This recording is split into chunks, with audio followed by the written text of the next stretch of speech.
afternoon, ladies and gentlemen, and welcome to Senior Day for the Foxborough Warriors.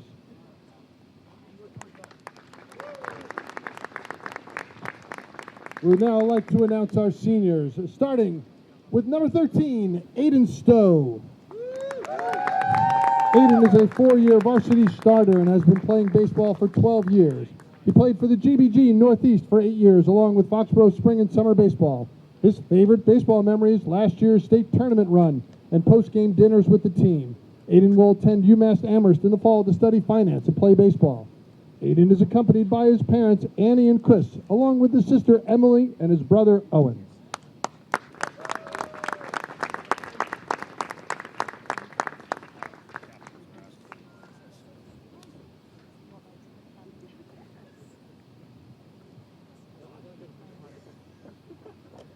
Next up, number 2, Colin Trimble. Colin has been playing baseball for 13 years, including town and summer ball every spring and summer. His favorite baseball memories include playing in the Elite 8 game at home last year on Founders Day, his 6th grade Texas Tech season, and playing this year with his brother, Michael. Colin would like to give a special thanks to his dad, Kevin, who coached him throughout the majority of his baseball journey. Next year, Colin will be attending Clemson University, where he'll be majoring in business. Colin is joined by his parents, Bridget and Kevin, and his brother, Michael.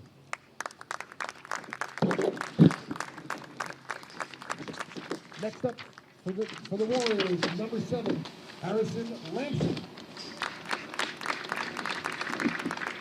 Harrison has been playing baseball in Foxborough for 12 years and also played for the GBG Hawks for 6 years. His favorite baseball memories are winning the championship in 6th grade with Texas Tech and hitting 2 home runs in 1 game this year against Stoughton. Harrison will be attending UMass Amherst in the fall and will be double majoring in business at Eisenberg School of Management and Psychology at Tobin Hall. Harrison is accompanied by his parents, Mark and Jill, and his sister, Sydney. Next up, number 11, Henry Griffin. Henry has been playing baseball for 13 years. His favorite baseball memory includes playing at home in the Elite 8 game on Founders Day in front of a huge crowd. Next year, Henry will be attending St. Anselm College, where he will be majoring in finance and playing Division II soccer.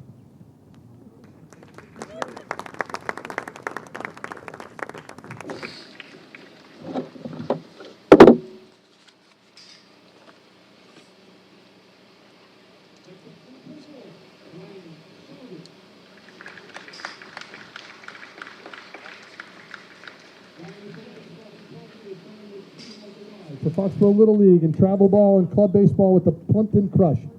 Brian's favorite baseball memory was winning 2 Little League championships, the first in AAA with the Giants and fellow teammates Chops, Hank, and Franco, and the second in the majors with Texas Tech and fellow teammates Chops and Trims.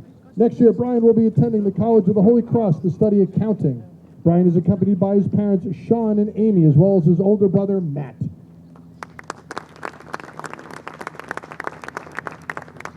Next up, number 9, A.J. D'Annunzio. A.J. has played baseball in Foxborough for the past 14 years and has spent years competing in both town and travel baseball. He has played for the Foxborough Baseball and the Mass Hurricanes Baseball Club. One of A.J.'s favorite baseball memories was competing with his teammates during summer tournaments and making unforgettable memories on and off the field. Next year, A.J. plans to attend the University of Connecticut while continuing to pursue his goals on and off the field. He's grateful for all the coaches, teammates, friends, and family members who have supported him throughout his baseball career and helped shape the player and person he is today. A.J. is accompanied by his parents, Melissa and Michael, and his sister, Mia. Number 15, Matthew O'Keefe.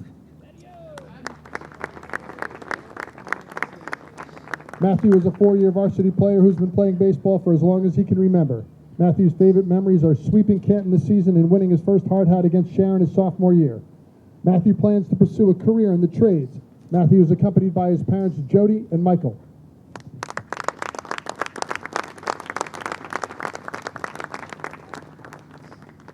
Number 27, Trevor Franco. Trevor has played baseball in Foxborough for 12 years. Over his career, he has played for the GBG Hawks, Nakoa Chiefs, and the Mass Hurricanes. One of his favorite memories in baseball was throwing an immaculate inning during a tournament on his birthday in front of his whole family. Today he is accompanied by his parents, Jen and Derek, and his sister, Celia.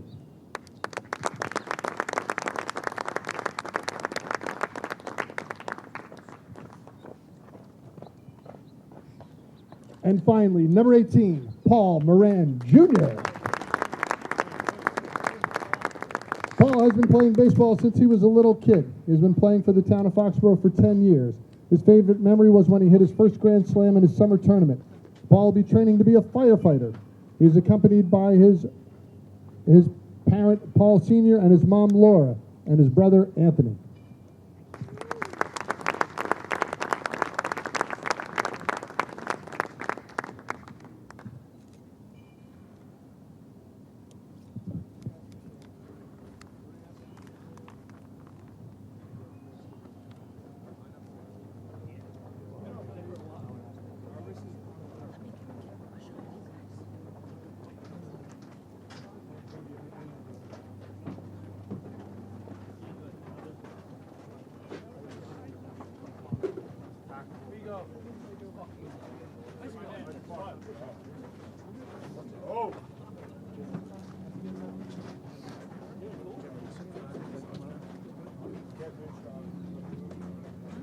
Hey, we're gonna be hopping like right into IO. Okay? Here we go. Hopping right into IO. Here we go. You have a gamer, Rigo?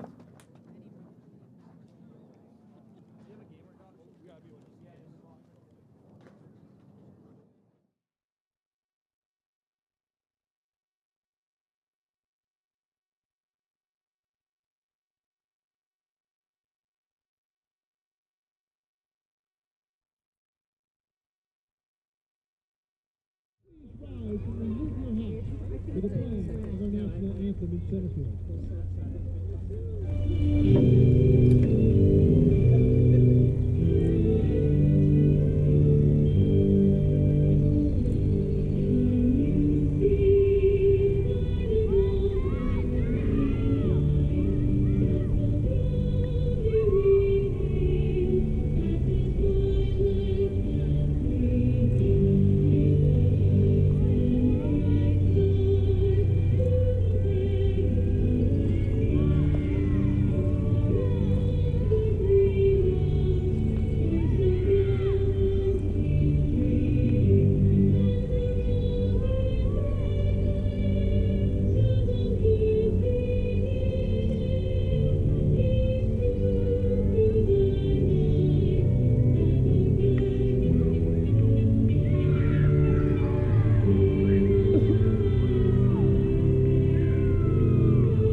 Here for the final regular season game. I can't hear you.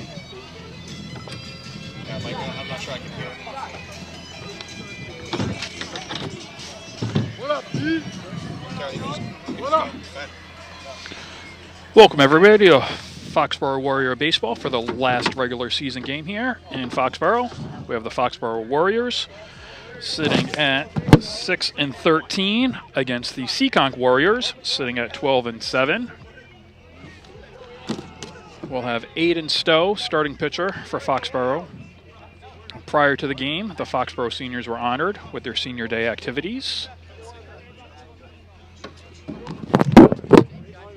So we'll be getting going in just a moment here as the Foxborough team does their infield warm-ups. I'm joined here by Matt Griffin. I'm Daryl Rigo. Hey, Daryl. Welcome, Matt. Oh, sorry, we had a little technical difficulties there to get started. We got the right headset now. Now it's all resolved. Final regular season game of the year. This is it. See Warriors versus Warriors once again. We'll see if we can make something happen. This is a tough game for Foxborough down in Seekonk earlier in the year. A little cold, a little windy. rough game, a lot of errors that game. Foxborough was in it until the 5th or 6th there, and Yep. it seemed one of the mental lapses and physical lapses, errors, kind of let them down there in that inning, and the game kind of just got out of hand and got away from them, unfortunately. That's kind of been the story of the season, though, right? Like, they've shown flashes of playing really well, and then every once in a while they just have an inning that doesn't go their way. Can't recover from those innings. Well, they were holding their own earlier this week against North Attleboro on Wednesday. They were right in the game, and again, that 6th inning rolled around, and they just couldn't seem to get out of their way and get the outs that they needed to keep the game close and competitive. Yep. This one, I mean, I'm expecting nothing less than a competitive game today with Aiden on the mound, getting ready to head off and pitch at UMass Amherst in the fall. Be good to see him get out there, get some early strikes. He's had some tough outings to start the season.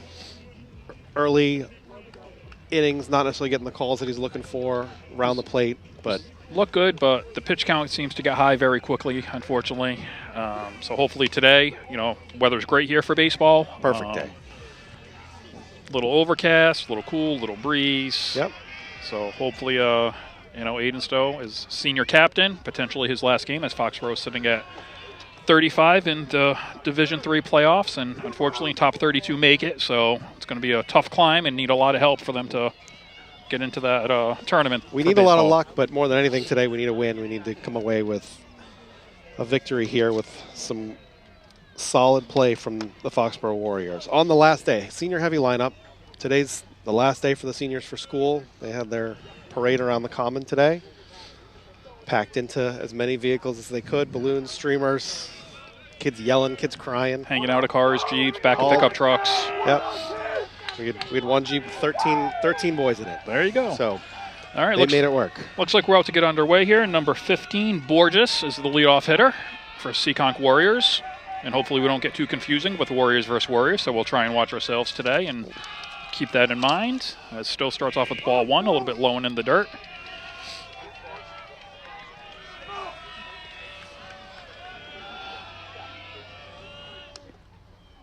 That one just missed a little low. Trying to find some space around the plate. We got Stowe on the mound, Rigo behind the plate, O'Keefe at first, Lamson at second, Trimble at third, Jones at short.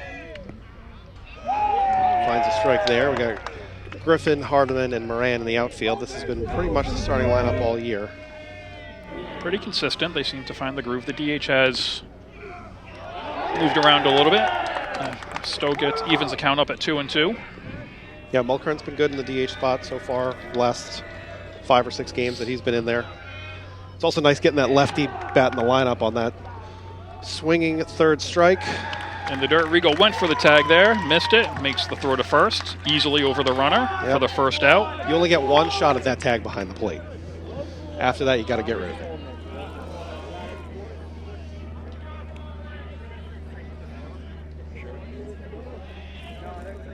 First baseman Austin Robinson coming to the plate.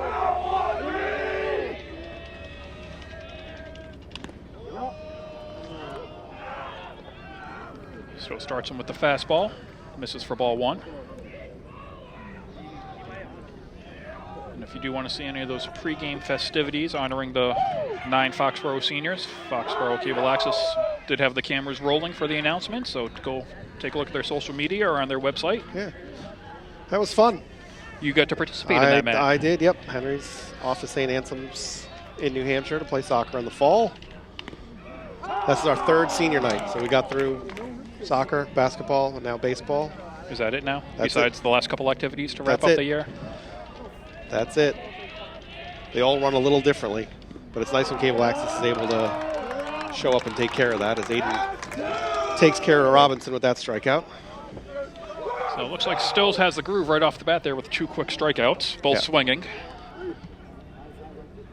Yep, good to see. He's got a good swing and miss fastball when he's on, and when teams are being aggressive against him. They are a swing and miss pitch coming out of his hand. We know from the previous meeting the Seekonk team can definitely hit the ball if you give them some chances. Avian DeRosa now, the 3rd baseman, coming to the plate.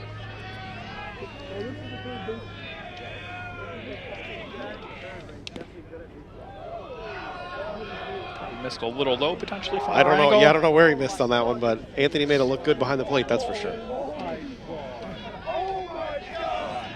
Another good turnout. We can hear the student section as He laces that ball into right center. Hardiman will make the play out there.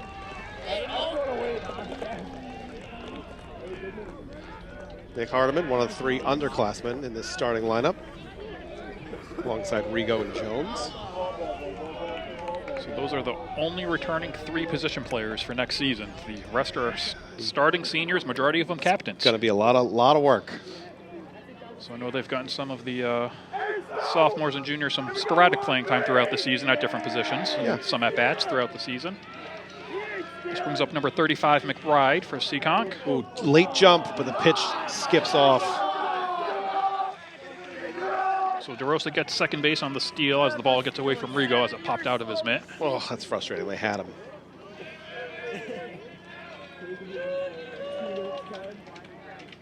They get the runner to second base with 2 outs. McBride asks for time, steps out of the batter's box. Take a look at this steal. It's hard to tell from this angle, but he gets a really late jump coming off. Stumbles a little.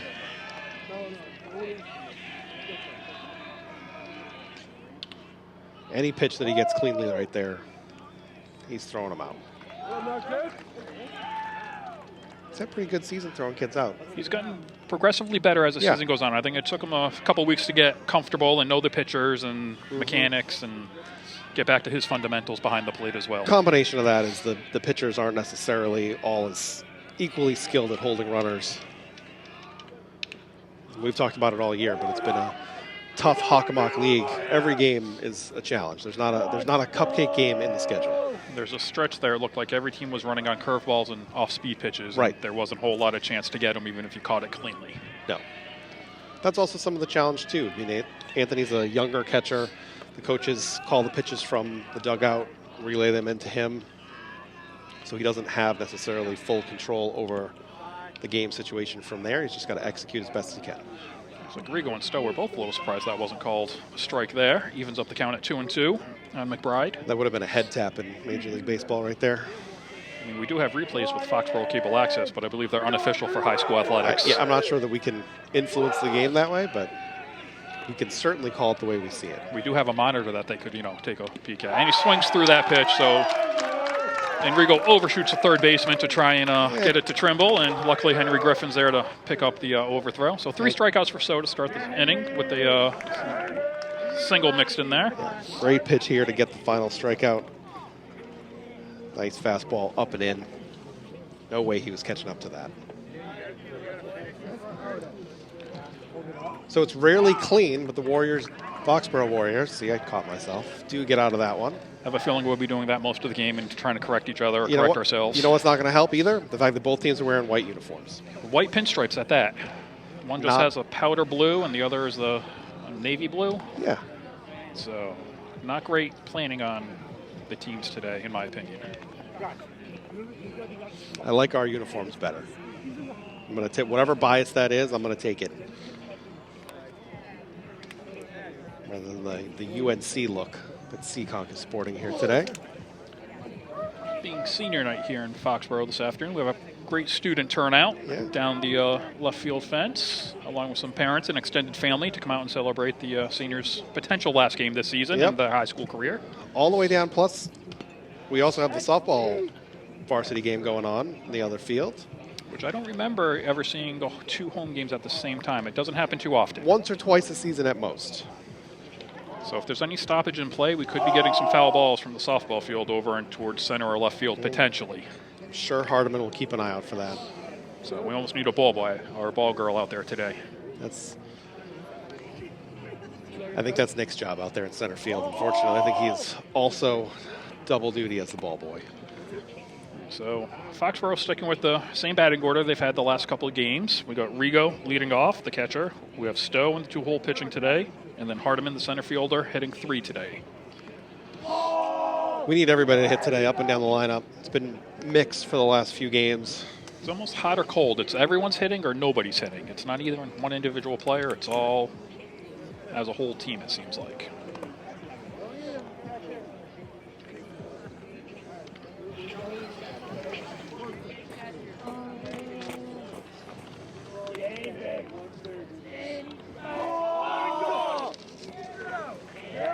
So number 13, Cooper Flynn, is on the bump for the Seekonk Warriors. Lefty pitcher. Did you get any research on Flynn? Nothing? I got nothing. We're just going to wing it? We're just going to wing it today. I had some overall team stats, but no individual stats.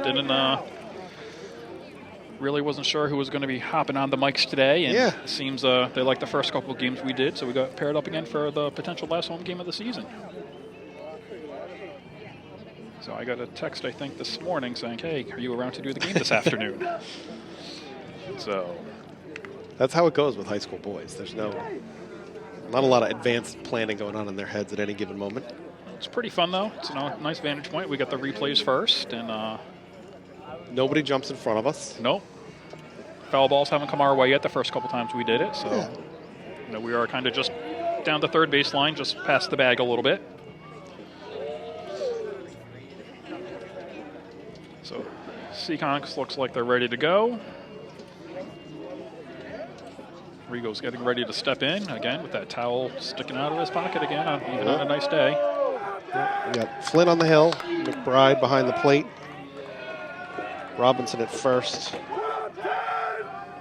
Oof. I don't know who's at second base. First pitch a little bit inside from Flynn. Ball one. It needs to be over the plate.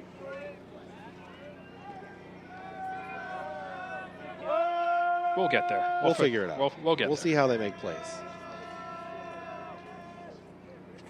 I got it. Rigo high, fly ball to left field.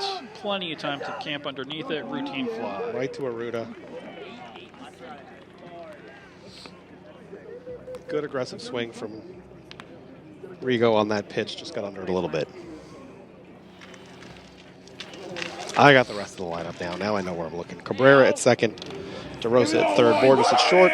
Outfielders Aruda in left. Lush in center. And Pimental in right.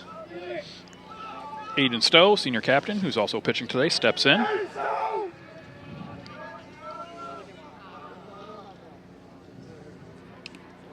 Stowe's had a good year. Always tough at the plate. Probably sees more pitches at the plate than anybody else. He definitely battles up there. He's got the skill to foul a couple off and wait for the pitch that he wants to try and drive. That he does. And when he gets on, he was very aggressive on the base pass, as we've seen the past couple games. That was last game was a lot of fun to watching him on the bases. That pop up that dropped in the no man's land triangle that put him on second base was exactly what you want to see out of your number 2 hitter. Aiden with 1 home run on the season, too. I believe that was at East Bridgewater. Haven't seen a home run at our home field by anybody yet this season. It's a weird-shaped field. I think Dead's, well, I guess that's right center technically, is deeper than Fenway at 424 in that triangle. Lines are much easier, obviously, 330-ish. Straight up, fouled up. Catcher's trying to get a beat on it. And over the fence, out of play. So Stowe's battling, 2-2. Yep. Yeah, the tough part with this field is we usually get a lot of wind that tends to throw off any chance of the ball getting up and out. Surprising that 1 home run does not lead the Foxborough Warriors in home runs this season. Not even the highest single game total. Harrison Lampson.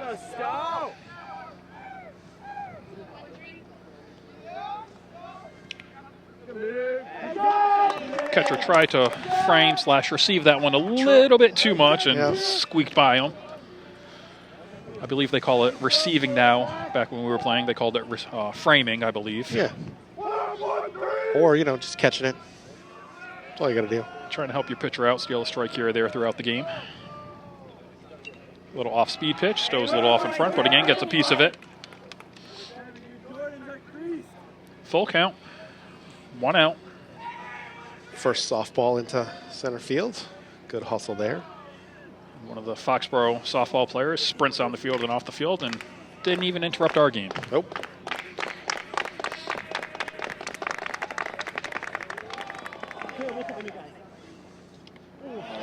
Foul tipped right into the catcher's mitt that time. Yeah, that slow looping curveball. Aiden tried to swing through it and just didn't make enough of an adjustment. That brings up the other sophomore, Nick Hardiman. See this curveball come in.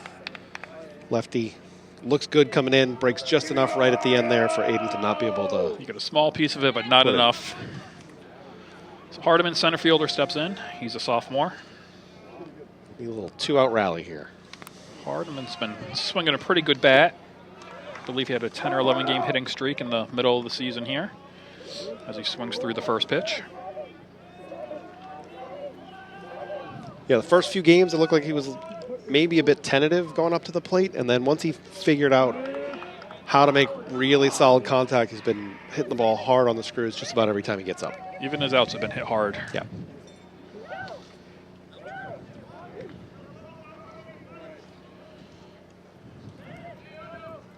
Give 2 outs, bottom of the first, 1-1 count for Hardiman.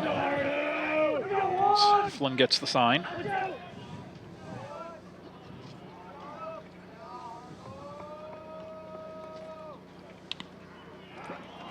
And there for called strike 2. Flynn works a little slower than the North Attleboro pitcher we had the other day. Kid was up and throwing as soon as the ball came back to him. I don't know. Oof. I don't know what that Yeah. It started like he started Sounded calling like he strike was ready to 3. go with a strike. Catcher had a question for him, turns around, has asks him where it missed. Doesn't he know the rule? You never turn around and talk to the umpire. You kind of tip your head back and have a conversation. Just look straight ahead and ask him anyway. Curveball, Hardiman, left field, gets down right in front of the left fielder. So both teams with 2-out singles. Get a home run. Number 1 in the field, number 1 in my heart. I did not see that one. Great at bat from Nick there. Just patient. Saw a couple pitches go by, didn't let it phase him, hits that curveball hard. Stayed back on it nicely and didn't roll it over. Yeah. This brings up Braden Jones, transferred from Attleboro this year into Foxborough. Yep. Starting shortstop and also pitcher. We'll see how Flynn works with runners on base now with the lefty. Maybe get a look at his move to first base. Hardiman usually doesn't have a big lead even with a right-handed pitcher, so not much over there for him right now. Flynn doesn't really seem to change his motion up too much when runners on or nobody on. Seems to be very similar. Lefties are crafty, though. You never know with them. All of a sudden, it just looks completely different.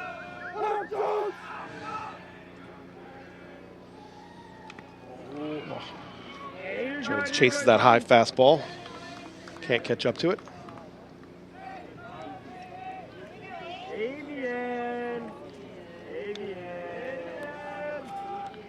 Foxborough was getting a little more aggressive throughout the season on the base pass. We'll see what they do here there as we say that. Hardiman takes off. The throw. Good Ball throw. skips away. Nice backup by the shortstop. Good job by Hardiman to hold on to the bag there, too. It was Borges, the shortstop, getting over there to back that ball up to keep it from going into the outfield where Hardiman potentially could have had another base. So top of the first and bottom of the first look very similar, mirroring each other to start this game.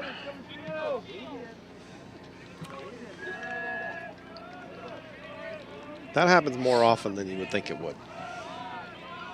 Top half and the bottom half of an inning with very similar plays. A high pop-up on the infield. First baseman's calling for it, drifting. Makes the call. So no damage from Hardiman's single with 2 outs. As we get into the second inning, both Warriors scoreless.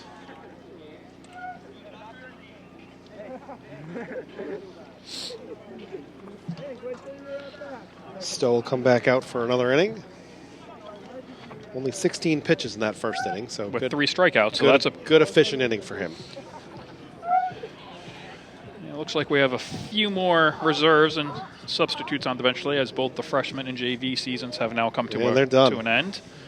So a few of those players get a chance to dress up and sit on the varsity bench, and we'll see if they get in the games as it progresses. Well, we know they're pretty good about using pinch runners throughout the game at the very least.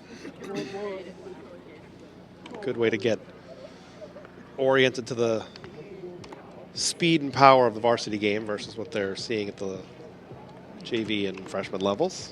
I believe Foxborough hasn't had a freshman team in a few years, so it was nice to have 3 teams this year. Get everyone some playing time and experience and reps. And it was good. They had a blast. Dexter was on that team, so that freshman group's been playing together for a long time. Coach Phil is a blast to play for. They love hanging out. I think it's more they feel like they're hanging out with him based on the way he coaches that team, but they've learned a lot. They got a lot of reps. Overall, a fun group to play with. So having the 3 teams give everybody some development opportunities and get in some high school reps at various levels, and hopefully build the program for the next couple of years with Keep the 9 departing seniors this year. Yeah, this is a big crew. Congratulations to them all in their next chapter. Yeah, we got a good mix. We got some going to college, some of them entering the trades, some of them going right in and start working. So it's a good mix. Brings up the 5-hole hitter, so we'll have Aruda, Cabrera, and Lush coming up for Seekonk. Nice pitch for a swing and a miss there. As we hear the roll call start from the Foxborough sidelines.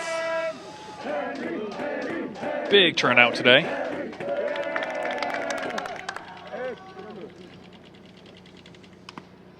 One and 2. And they'll keep doing it until the players acknowledge them. So the sooner the players acknowledge that they're yelling them, the sooner they stop. And if you ignore them, they'll just keep going and getting louder. I feel like I would have been the one that just lets them keep going. See how long it goes before they shut it down. Mm-hmm.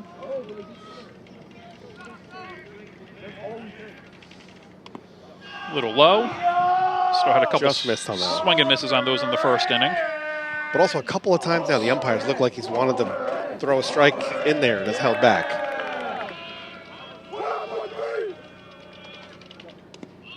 A little inside and low. First walk of the game.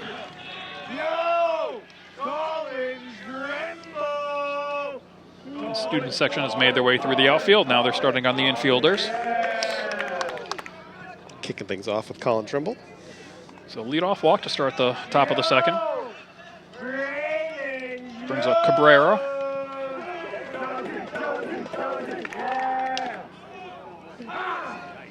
Nice pitch there, right over the outside part of the plate.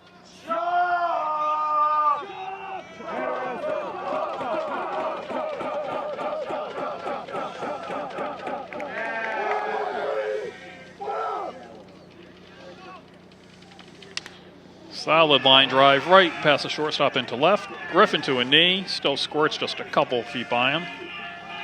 No advancement. Well, he learned after last game to at least go down to a knee instead of letting it go right between his legs. This time, he at least slows it down. That was a solid single right to the left side. So 2 on, nobody out. Bringing up Lush, the number 7 hitter.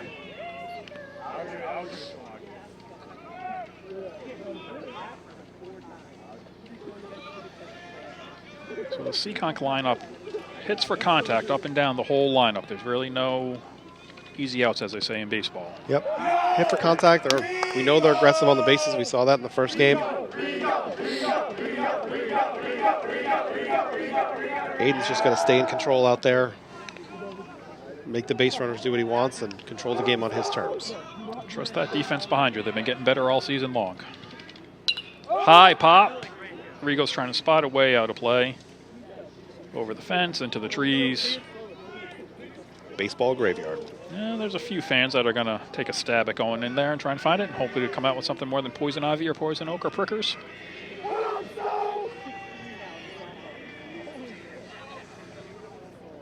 Reaches out, touches that curveball. Griffin on the move and left. Very casual catch there, couple steps. For the first out of the inning. Most of the things he does in left are casual.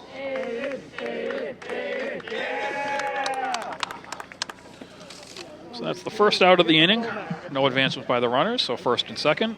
Bringing up number 22, Pimentel. Still 2 runners on here. See if they get on the move at some point. Little flare right to the shortstop, Jones. Infield fly was called. Batters out. Runners retreat. That felt like a really low ball for an infield fly. I don't know if there's regulation around that, but we'll take it. So second out of the inning. This brings up the pitcher, Flynn.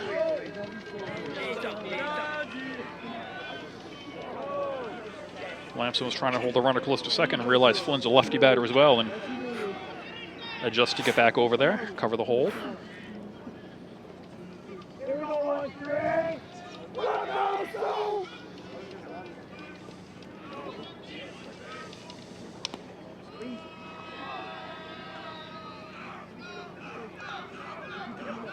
Yeah, you got a pitcher hitting ninth, though. I'd be more worried about him punching the ball through the shortstop than I would be about him ripping the ball to second base. There we go. Great pitch. 1-1 count. Jones, the shortstop, is just playing a couple steps in from the outfield grass to give himself that extra range. He's got an arm that can make up for it. Trimbles well behind the third base bag.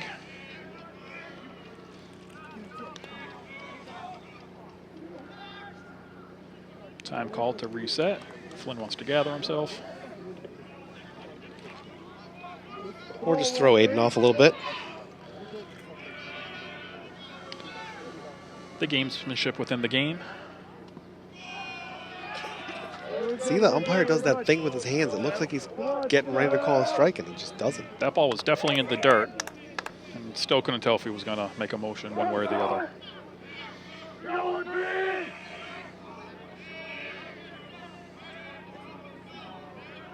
Stowe steps off this time. Yeah, oh, softball.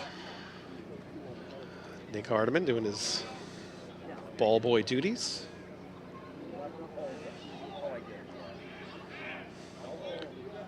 As we kicked off the broadcast, we said there may be a couple interruptions. That's the second one so far today. Yeah. First interruption, though.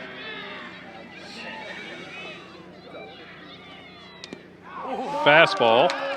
Flynn swings right over the top. Just blew that right past him. I think that's what I'd stick with here. Maybe go up in the zone a little bit.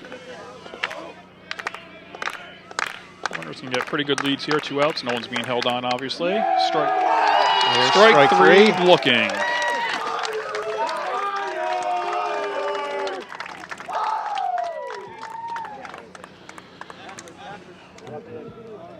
Yeah, take a look at the third strike here for Stowe's 4th strikeout of the game after 2 innings. Rigo with a good setup there. Foxborough gets out of a jam. So that's Stowe's 4th strikeout out of the first 6 outs. And still pretty efficient with his pitches, 32 pitches so far on 2 innings. So this might be his perfect weather for pitching. Yep. So we're going to the bottom of the second. No score. Warriors versus Warriors. Foxborough and Seekonk. We have the designated hitter, Declan Mulkern, Colin Trimble, and Harrison Lamson. First 3 for the Foxborough. All 3 of these guys hitting the ball hard. Mulkern is a nice midseason adjustment to get him into the DH spot. He's been hitting the ball hard and getting on base quite often. Yeah, he's been good, and even against a lefty pitcher like this, he's been consistently making contact. He's a tough out at the plate for sure. Yeah, we'll take a look. Take a look at the softball score across the way there. 6-3. Foxborough trailing there in the 3rd inning with 1 out.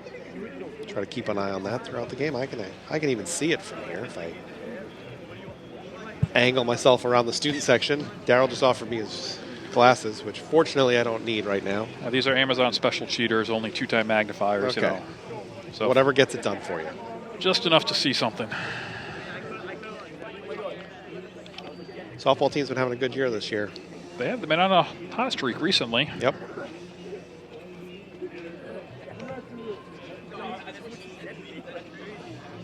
And they just have the 1 team. They do. Not enough. Not enough for a JV or a second team, so I heard they only have 13 to 15 players on that 1 team. Yep.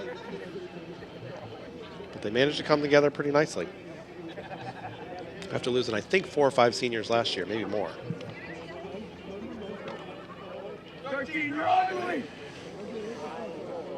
So Seekonk's finishing their warm-ups here. We'll get the bottom of the second underway. Looks like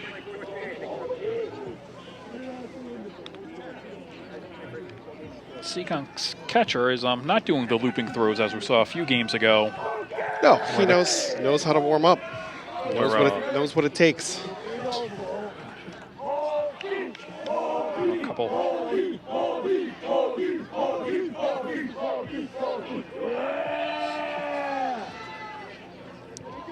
So ready to go. Mulkern's been using the whole field too. He's been, pulling the ball down the left field line, then he started going opposite field towards, left center the last couple games as well. So he's well versed in taking the pitch and going with it. Yeah, good technical hitter. Curveball. Declan thought I was going to hit him. Broke over the middle of the plate for a called strike one.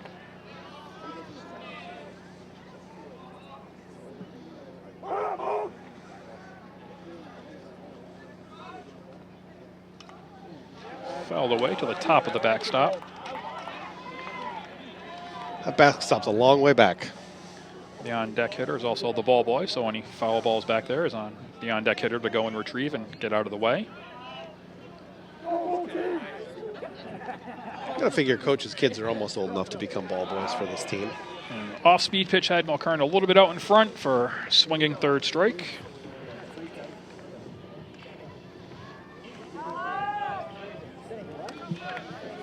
Comes Colin Trimble.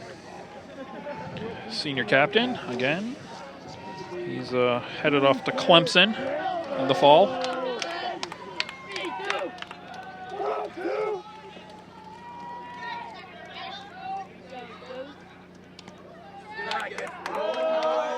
Low on that off-speed pitch. That zone's been consistent for the first, not quite 2 innings, inning and a third. Low pitches haven't really been called as of yet. All you can ask for, consistency. Goes upstairs a little bit. Trimble swings right through it.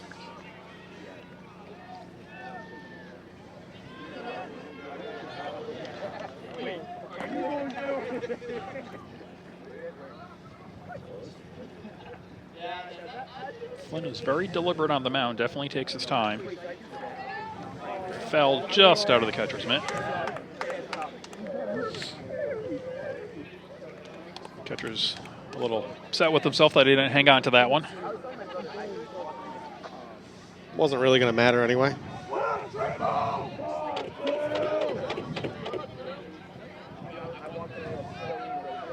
See what Colin can do with 2 strikes here.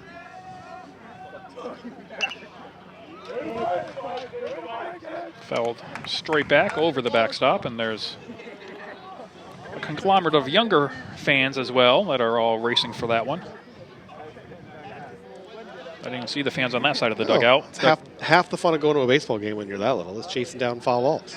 Dugout was blocking my vantage point till I saw a sea of white jerseys start running.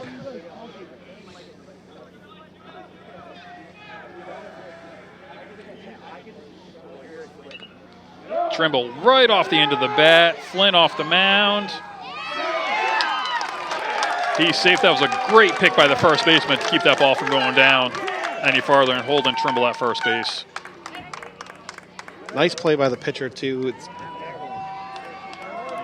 tough play for any pitcher, but especially if you're a lefty coming off the mound here, you've got to spin to make this throw. Just not able to get it where he wanted it. I think that's a single personally.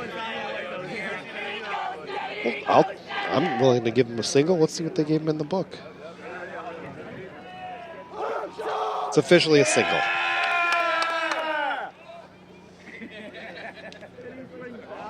Lamson looks at ball 1. So Harrison Lamson, starting second baseman. He's off to UMass Amherst. Foxborough's home run leader. 2 in 1 game. That was over in Stoughton, I believe. That was fun to watch. We had a lot of wind helping, but he really got a hold of those. I don't like it. I don't like that. I don't like that call. Lamson's looking down at the third base. Head coach Derek Seuss for the Foxborough Warriors getting the signs. Foxborough taking very short leads with the lefty on the mound. I was trying to put weight in like fence. No. They did have a number of games in the first third of the season or so where we were getting picked off a lot on the base paths. So I don't blame them for being a little bit gun shy on some of those leads. Haven't seen them throw over yet. So he's controlling them with tempo. Flynn's controlling go. As I say Trimble that, takes off, really lazy throw to second.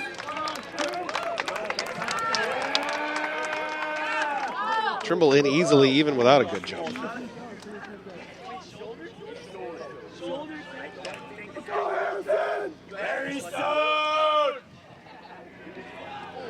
Foxborough's got a runner in scoring position here. See what Harrison can do. Try and drive him in here. high and outside. Calling on this steal. Good pitch. Curveball down low. Catcher doesn't come off his knee. Just short hops it. Trimble's in there, no problem. Always nice to get the jump on the off-speed pitches or curveballs in the dirt. Makes it a little bit easier. There's the pickoff move. Yep, and he's safe coming back to the base. He got fooled a little bit. He took that step before diving back. So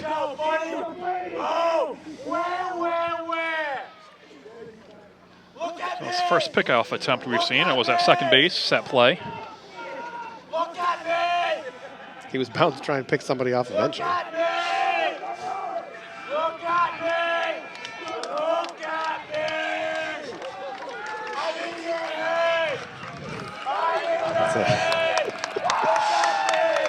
Student section having some fun, trying to distract the Seekonk players.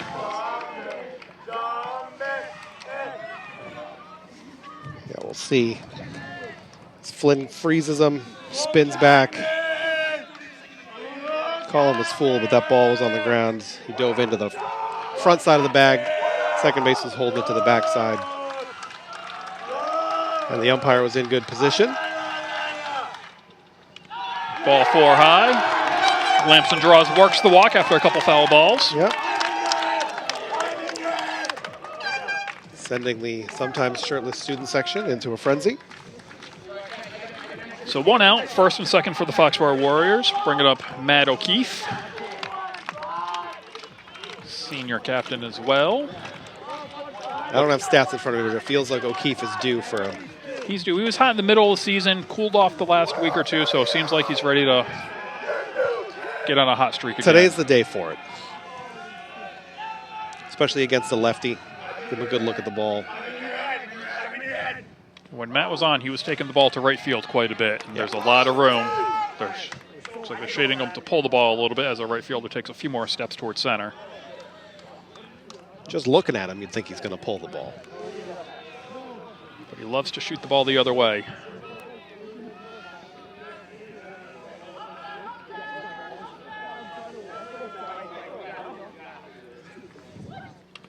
Two big uppercut swings by O'Keefe. Yeah, a little bit behind on both of those pitches. Just got to be aggressive in attack here.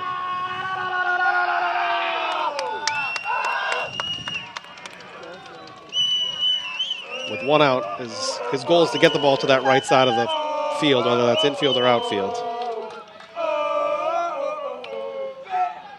Fouls off down the right field line, up against the fence. Yeah, looked like that was in on his hands.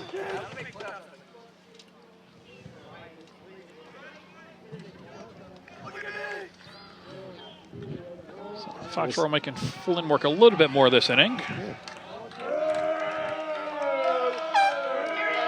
O'Keefe with the 0-2 count here again.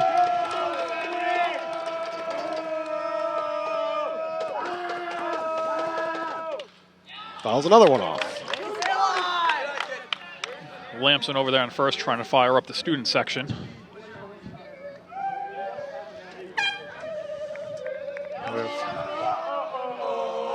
Apparently the student section brought an air horn with them today as well for a little added fun. Yeah, I'm not sure those are MIAA legal, but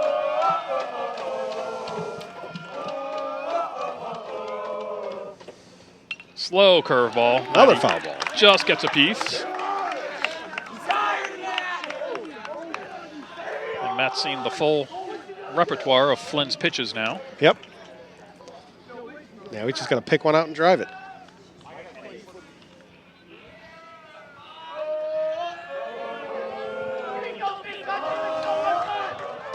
Stowe gets the lead from second. Lamson from first.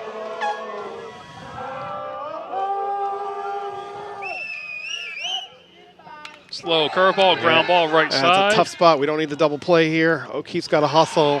4-6-3, double play to end the inning. Seekonk turns it. He's got to hit that ball further to the right. He's got to get that second baseman moving the other way.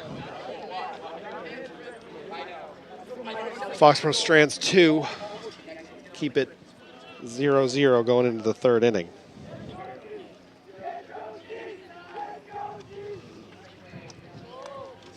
Once again, taking all the momentum out of it. Felt like they had something going.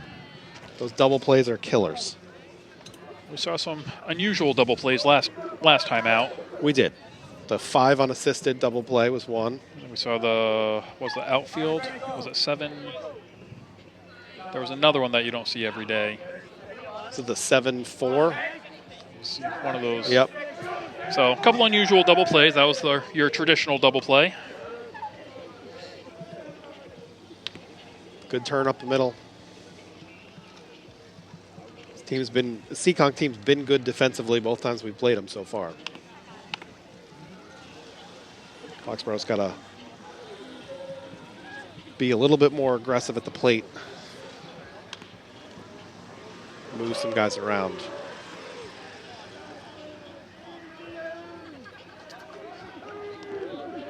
Stowe back out there for the third inning. Sitting at 33 pitches so far through 2.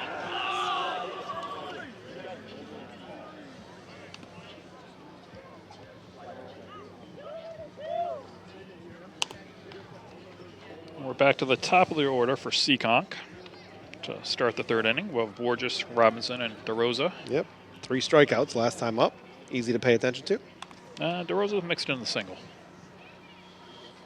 Oh, that's right. They did get a base runner.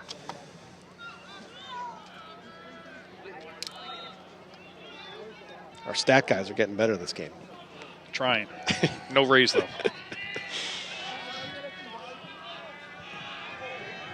You got to really prove it before they up your pay in this game. Borges steps in to start the third inning. Swing and a miss. Foul tipped right into the catcher's glove for strike 1. Looks like there's a lot of life on that fastball for Stowe today. Rigo's just be careful and not reach out too far and get a catcher's interference call. He's had a couple throughout the season where he just tries to get the ball a little bit too soon. And yeah. Just like a hitter, you got to let it travel.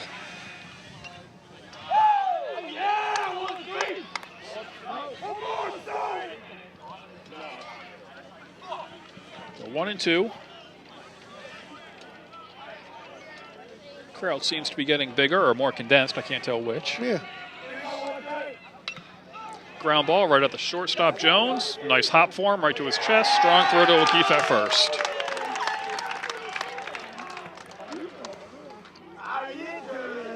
Did a nice job handling that ball. That ball came up into, it was a nice high hop, but I think it fooled him a little bit the way it jumped up. He's definitely ready to stay down for that one, but nice job. Yeah, he's been good at shortstop. I think he benefits from having such a strong arm that he can play a little bit deeper. So when you see on this ground ball, he's able to stay back on it a little bit. Still makes a nice strong throw over to O'Keefe. Kind of caught him right up by the letters, and he thought it was going to be waist or lower. Yep. Nice adjustment there. That brings up Robinson, the 2-hole hitter. Yeah.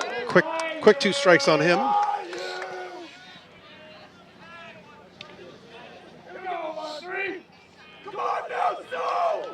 He still goes back to the fastball to dial it up on him here.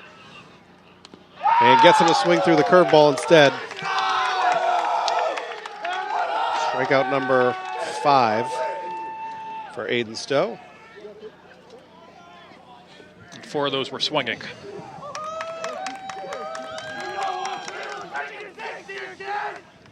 This brings up DeRosa, who singled his first at-bat to center field.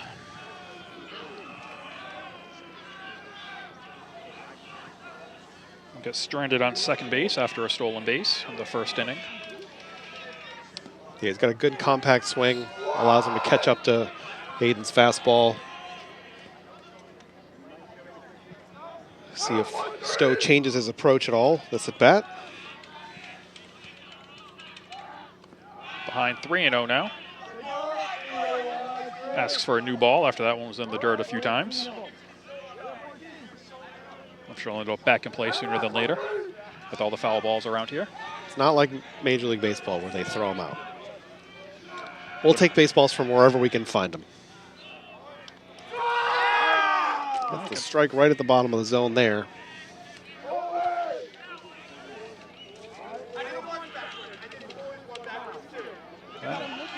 Popped out Arrigo's glove again. That's a couple times that's happened today, but DeRosa draws the walk. On base twice today so far for Seekonk. So 2 outs, brings up McBride, struck out swinging his first at bat.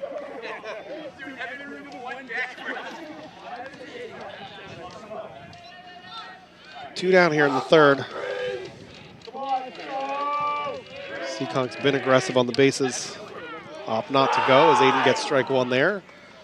And we have even fewer shirts on for the student section now as they've started painting their favorite classmates' numbers on their chests.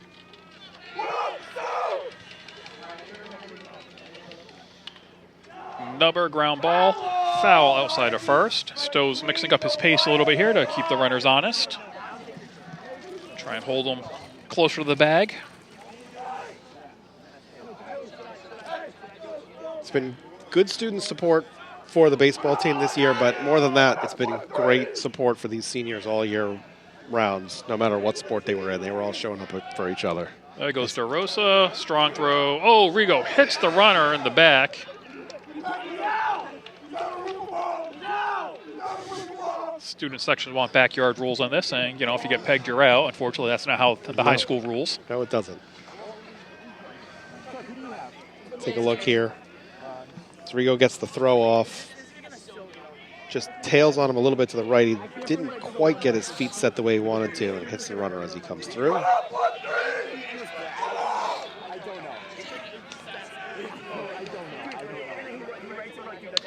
Ground ball. Ooh, takes off the third base coach's knee. Trimble with a nice ricochet catch off the third base coach of Seekonk. I think he played that off his foot. Maybe he's been practicing hacky sack with the kids. That is up and coming again. I think they do it after every practice in the parking lot for at least an hour. Happening all over the place. You can't even find a hacky sack in a store anymore. Nope.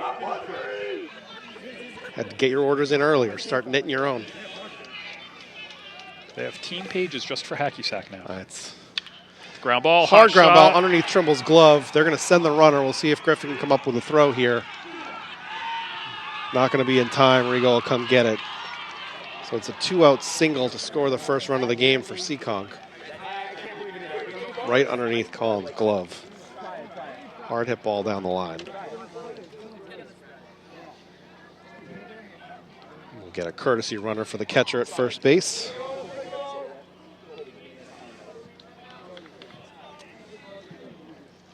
Can't see the number from my vantage point of who the courtesy runner is. Yeah, we'll get it pulled up here in a second.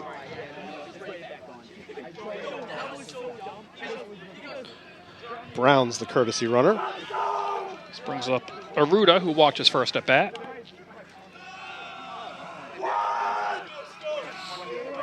You can see the catcher just drives it right down the line. Colin takes a step, can't quite get down to grab it. Unfortunately. That results in the first run of the game.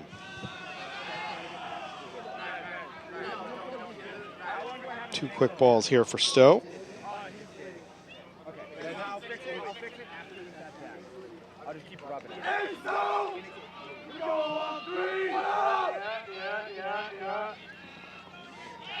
Quick move. Back in plenty of time. Yeah. It's just the warning shot across the bow move. Not the let's get him out move. That's I didn't forget about you over there. Yeah. Swings over the top there. So Foxborough had 2 quick outs. And then a walk and stolen base and single. To get Seekonk on the board first today. Those walks will kill you. See if Foxborough can limit the damage here in the third. Showed a bunt, gets a strike called. Batter's Not sure. looking at the third base coach of what happened there. Not sure what the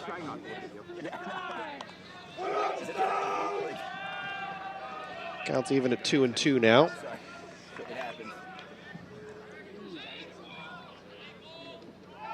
Rotor goes. breaks. Got a slow start. Nice throw by Rigo. Jones is there, just holding the glove down for the kid to slide into. Good job working their way out of that third inning.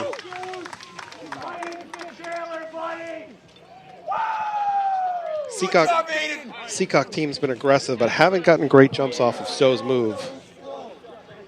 Hard curveball on the outside part of the plate, or maybe a slider. Rigo with a nice throw. Jones is there.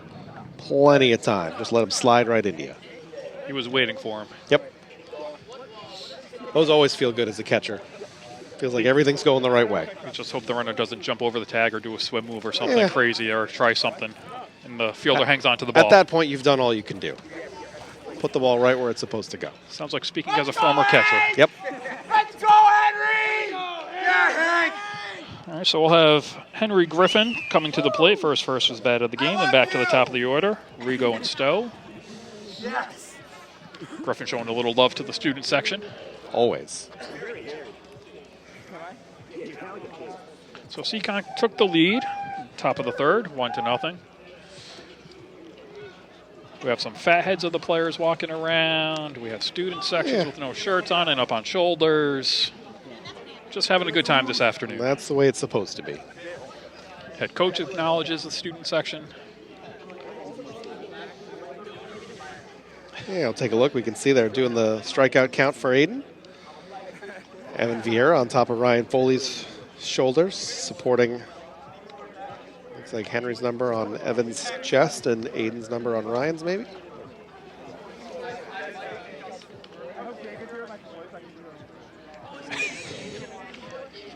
Great to see them come out here now that the seniors are officially done with school. For the most part. Some of them probably have an exam or two, but not a whole lot. It's all the fun activities not now. a lot. Not a lot to worry about. Yeah, we got a lot of stuff coming up for the seniors. They got cornhole tournament. They're going to do pickleball up at Patriot Place. Dinner They're cruise. Do the dinner cruise. They got a Red Sox game coming up. And top it all off with graduation. Yep. A lot going on. To cram into a week and a half. Yeah. So Henry Griffin gets ready to step to the plate. He'll be headed to St. Anselm's in the fall. Let's go, Hank! I believe for soccer. Playing soccer up there. I mean, theoretically, he's going up to actually learn something and study. not just sports and do that, but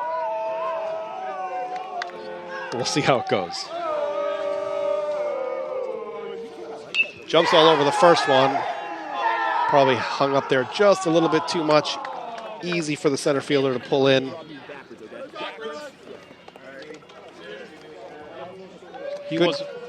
Good contact, but one pitch, one out. He wasn't waiting around. He saw something he liked and took a good hack at it. Yep. So back to the top of the order for Foxborough. Rigo stepping up. Anthony Rigo and his favorite back pocket towel.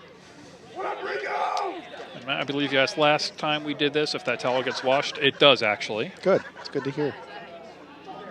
Take strike one looking.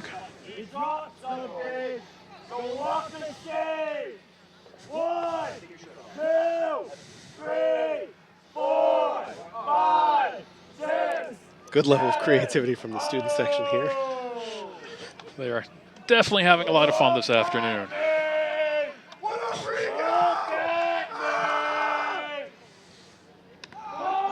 That pitch misses a little bit high. 1-1 now for Rigo.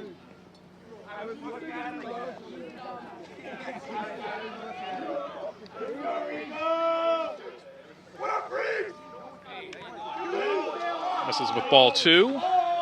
Rigo's been pretty patient all season. Doesn't chase too much out of the zone. It's what you want to see in your leadoff hitter, and it's helpful as a catcher to be able to get up there and get a feel for the strike zone.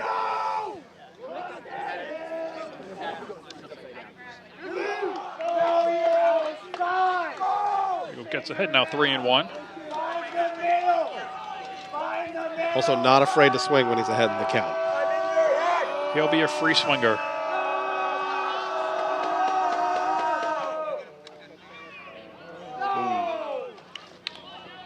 All right, full count here. Off-speed pitch low in the zone there.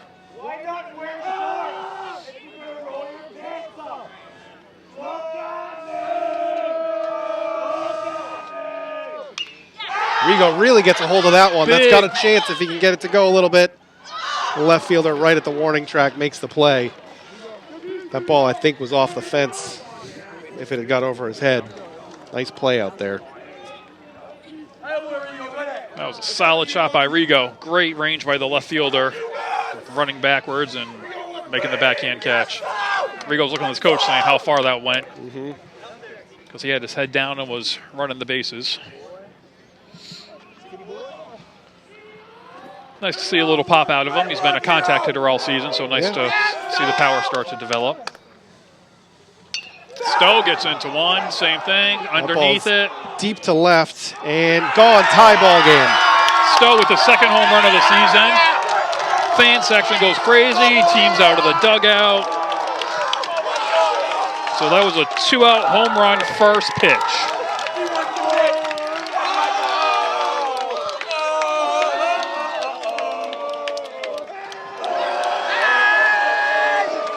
Great job to tie that up. So Rigo just misses it and Stowe gets into it. Yep. Back-to-back pitches.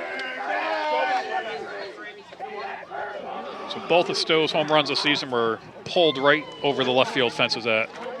First one at this field that I've seen this season. Yeah. First home run at home. Take a look here at this.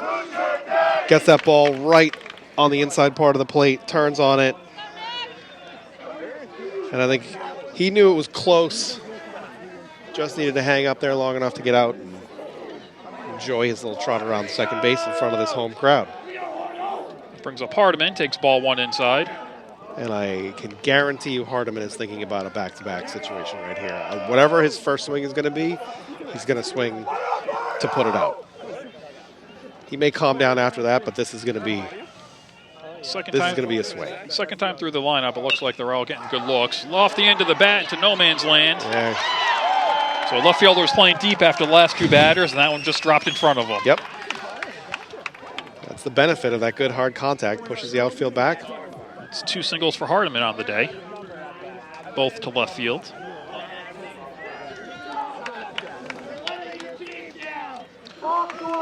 So Seekonk had 2 quick outs, and then the home run by Stowe, and now the single by Hardiman. So both teams put together little 2-out rallies to get their first runs on the board. See if Jones can keep this rolling. Popped out to the second baseman, his first at bat.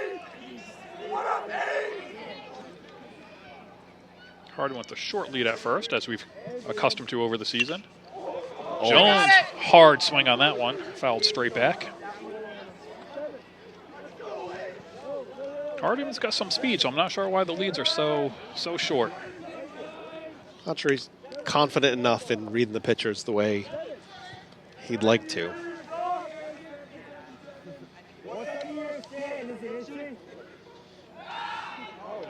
Just like that, underneath the tag. Seekonk thought they had him. There were fielders who were ready to leave the field. Yeah, I'm sure we'll take a look at that and see if we can. Hardiman was caught leaning on that one. Get a peek. I think that's not the first time he's thrown over to first base today. I think so. He tried the pickoff at second. Hardiman with the dive back. Back to the short lead in case he has to step away again. Jones looks at a strike there on the curveball.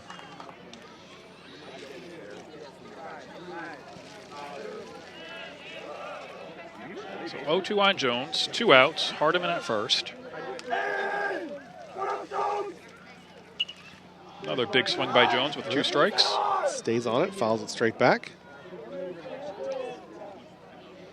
See on this pickoff play just how close it is. See Hardiman take a big hop out of the way. Dives back. If that throws on target at first base, I think he's done. But the fact that the first baseman had to lean a little bit, pulled him off, gave Hardiman a chance to get under it. Another curveball. Jones, ground ball to short. Backhand play, bobbles. Everybody's going to be safe. There you go.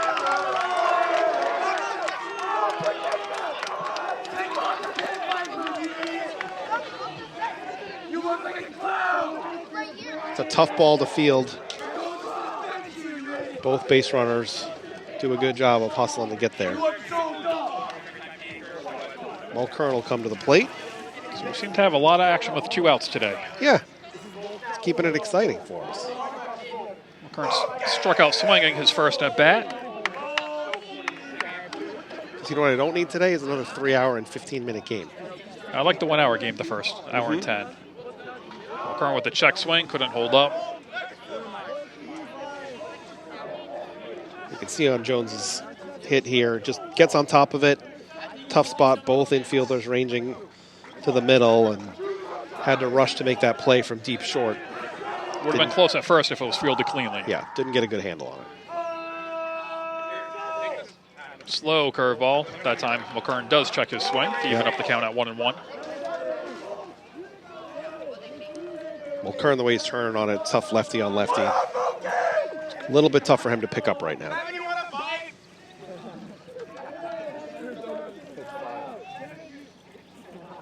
Mulkern asks for time, as Flynn's been very deliberate in his motions all game so far. Yep.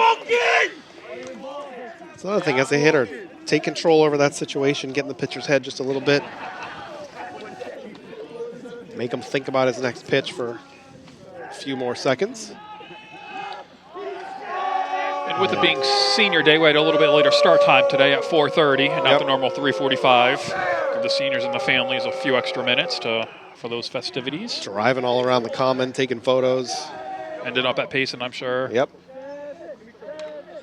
Mulkern off the handle. Foul ball.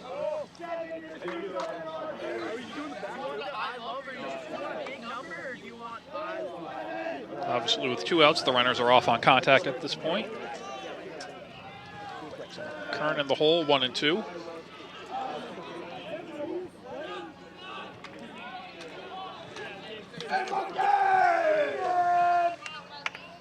Time's called. Foul ball into center field from the softball game. Is soft. Not in an area of danger, I don't think. Out at 420-ish? 20, yeah, 420, 422. It's probably 125 feet behind the center fielder. Mulkern's a big kid, but he's not putting it that far right now. I mean, it is only 330 down the right field line. You have almost another 100 feet in center field. In the dirt, catcher does a nice job staying in front of it. Finds it in the cloud of dust. kept it right at his feet. No advancement for the runners.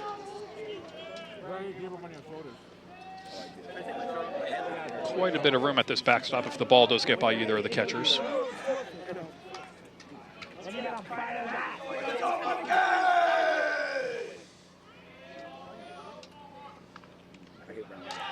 That hits Mulkern to load the bases with 2 outs. Yep.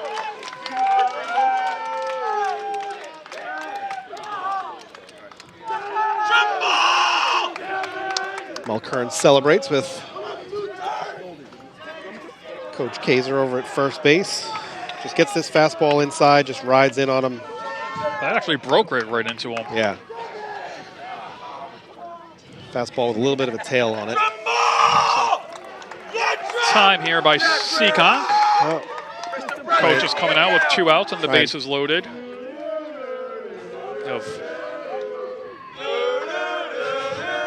Student section doing the Jeopardy theme song to try and speed up this meeting on the mound.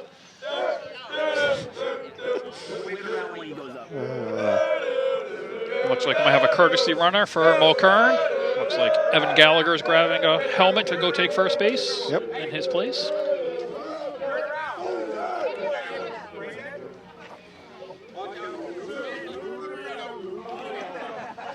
Good time to do it, too. The coaches aren't paying attention. The fielders aren't paying attention. Everybody's going to get out there and go, what happened to the big kid at first base? Umpire's making some notation, so the umpire's aware of the change at least. Yeah, that's all you need. So head coach Derek Seuss for Foxborough went over and made that switch during the conference on the mound by Seekonk. As that breaks up now. So bases loaded, 2 outs. Colin Trimble stepping in, who had a swinging bunt single his first at bat. Yep.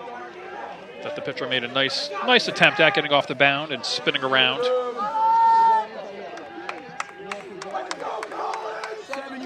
So long inning for Seekonk out here in the field. A lot of pitches by Flynn. Comes right back with the fastball, and Trimble swings over the top. Good aggressive swing at the plate from Colin. Yeah, Flynn's pitch count has crept up this inning. He's at almost 60 pitches now. See what Colin Trimble can do here.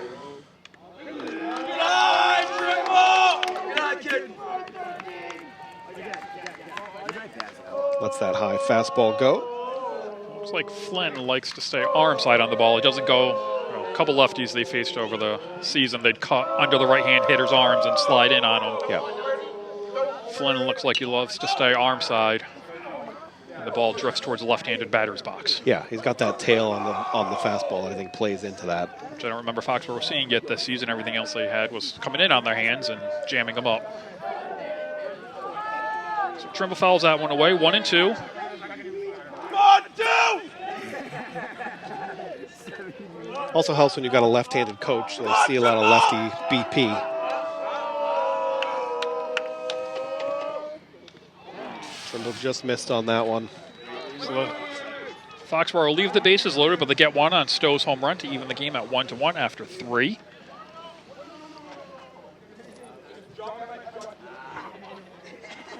That inning felt like it should have had a lot more runs associated with it. You can see Colin on this last at bat here. Just can't quite get there on the fastball. Comes right underneath it.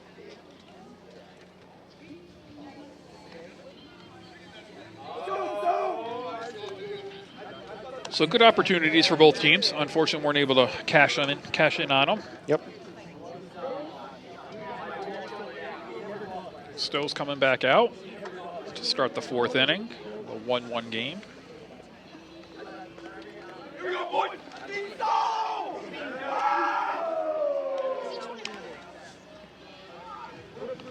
So perfect weather out here. A little overcast. Yeah, we've had weather to complain about the other 2 games. This, not so much. I'll take this year round. So I do see a handful of blankets and sweatshirts in the crowd for some people. Soft. So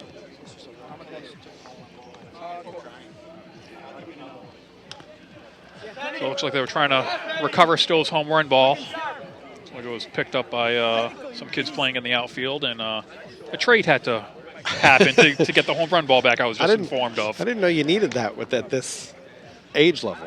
It was a baseball for a baseball. Okay. So easy when they're younger and they just want a ball to play with. Right. But there was a trade in the I outfield. don't know. I would have taken an autograph. Maybe they can catch him after the game. So Aruda was at the plate when the pinch runner was caught stealing to end the 3rd inning. So Aruda will step back up with a brand new count. Love it when that happens.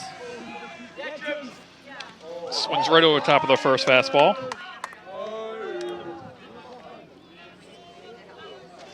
Stowe working quickly on the mound today.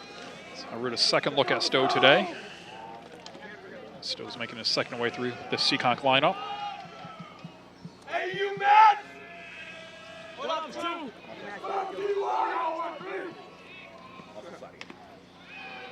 Doesn't chase on that one. And it looks like an update on that softball game. It is now 7-4. Foxborough's still down to 3 runs. Looks like each team put 1 more run on the board. Swinging strike 2. Nice low strike there from Aiden. Setting him up to throw whatever he wants right here. Again, the Goes umpire. back to the fastball. I figured out what it is too. I've been watching. He's got his clicker right there. He comes right up to do his 2-handed clicker move. I've watched a lot of baseball, and the majority of the umpires can just click it without having to look after every. You look every couple pitches maybe, make sure, but not every single pitch. Nope. So Aruda draws the walk to start the 4th inning here for Seekonk, which brings up Cabrera. Leadoff walk's not our friend. Gets the pop up. It's in a tough spot. Moran's coming in. Lampson's going out. Moran will call him off.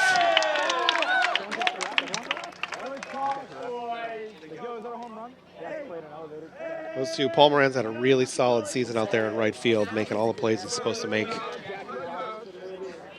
we'll take a look at this ball. Gets up nice and high. Lampson's got, this is a tough spot because both of them have just enough time to get under it. Paul does a nice job calling him off. Harrison does a nice job getting out of the way so he doesn't get crunched. Great communication all around right there to A, make the play, and B, not cause any injuries to anybody. Oof. Aiden made him look silly on that swing. So Lush steps in.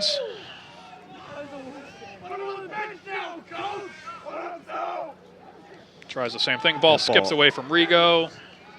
He's looking at third. Big turnaround second. So Runa now ends up a second. Wild pitch or pass ball. That one could go either way, in my opinion. I feel like that's a wild pitch. That was off the plate and in the dirt. But again, former catcher, so for me, most things are It's always pitches. the pitcher's fault if the ball gets. Yeah. There's a solid line drive to the left. Griffin fields it clean, comes up throwing. Trimble does a nice job to cut it off. So we'll be at first and third here. I was watching that play from last game where Henry had the ball on the left and made the throw home where Gavin cut it. Pitching, I think he had him. I think if Gavin doesn't catch it, it's a one hop right to Anthony for the out. A lot still has to go right there, but that was a tough one. So number 22, Pimentel steps to the plate here. First and third, one out. Top of the fourth. Another rip down the line. That's a fair ball. Right down the left field line. Griffin traces over to get it. It's a double for Lush.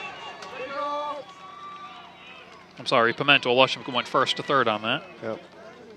Good hustle on the bases. Good job by Griffin ranging over. That ball goes any faster and it's in the corner.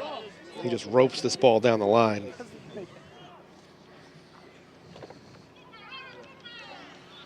Foxborough pulls the infield in with only one out, first and third. Flynn steps up to the plate, takes ball one.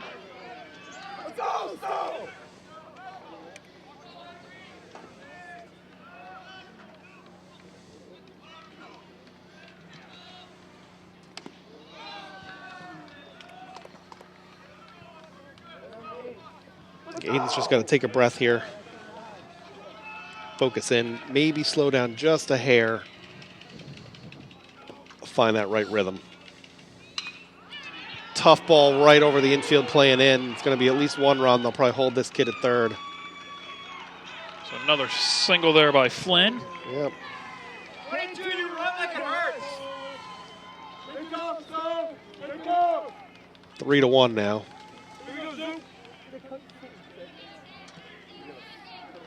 We'll get a quick timeout here as Coach Seuss wants to come have a conversation. Back to the top of the order, so it'll be the third time through with Borges stepping to the plate with first and third and only one out. I believe we're down Coach Giannetti today, so Derek Seuss is pitching coach and head coach today. He can handle the double duty. So Seekonk's put 2 runs on the board so far this inning. Takes the 2-run lead, 3-1.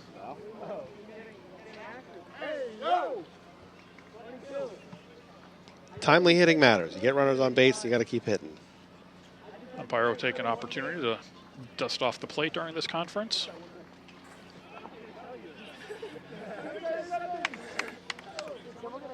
Everybody appreciates good plate hygiene. Assume during that conference they went over the first and third defensive play here and situational awareness. Yep. Corners in and the middle infield, the double play depth. The runner was off, but fouled straight back for strike one. Again with the late jump off of first base for Seekonk. We have a courtesy runner for the pitcher on first base. Ferris in the game.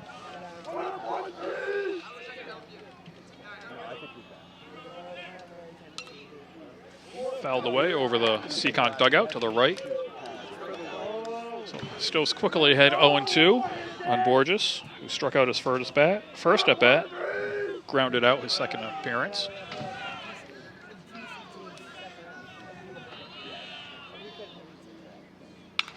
And another hard hit ball to left. Griffin comes up again, fields it cleanly and gets the ball in.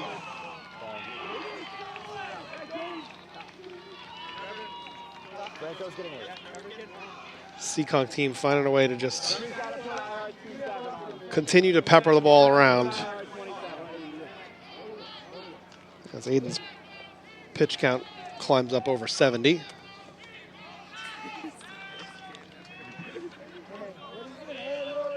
So here, just another smooth swing. Ball dumps right into left field. Easy run, but keeps the runners at first and second base. So Robinson steps in now, takes a called strike one.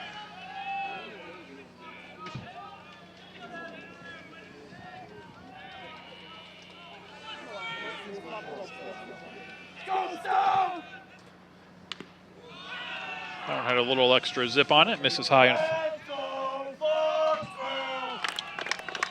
Let's go, Foxborough! Let's go, Foxborough!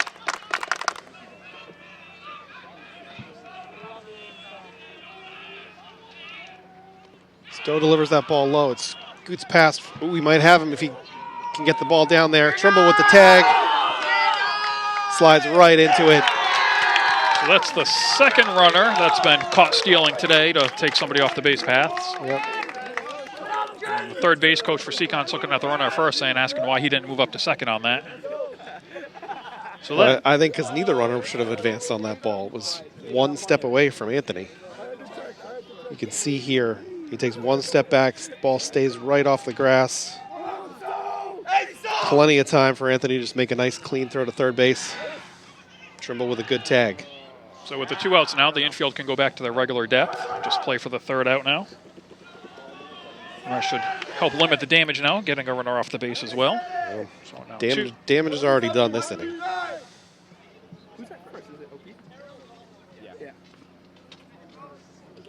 So 2 outs, runner on first. Robinson at the plate.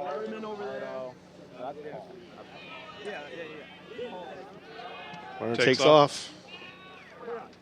Ooh, another good throw was right there. Ball skips off of Lanson's glove to the right field side of the bag. Good play by Jones to not let it skip away any farther. Yeah, tough spot. I think that ball stays in Harrison's glove here as it comes out. You can see Anthony gets the ball low out of the dirt, real quick throw, and he had him beat. There's a cloud of dust on the slide as well. I don't know if that impacted anything, but dust is kicking up anytime there's a slide or a ball in the dirt at this point of the day. All right, ball's back in play. Yeah, we don't have any mid-inning grounds crew activity.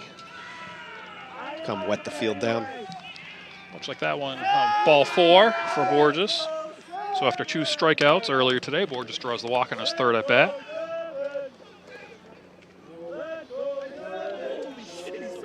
DeRosa's coming up for his third plate appearance. It's a single and a walk today, so they haven't been able to get him out as of yet. We could change that right here.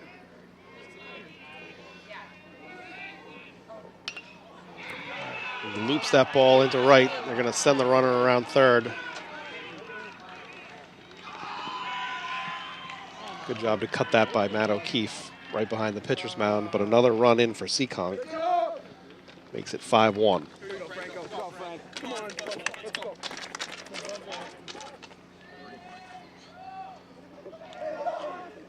Everybody's right where they're supposed to be. This ball just finds a nice little dead spot in the outfield.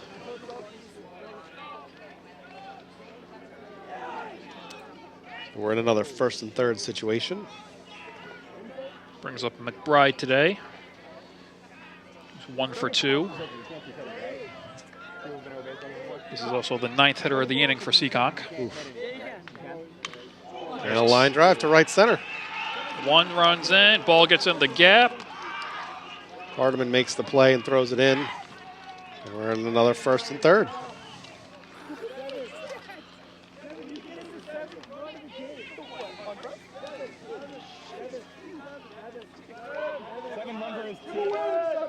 Seven runs in the game.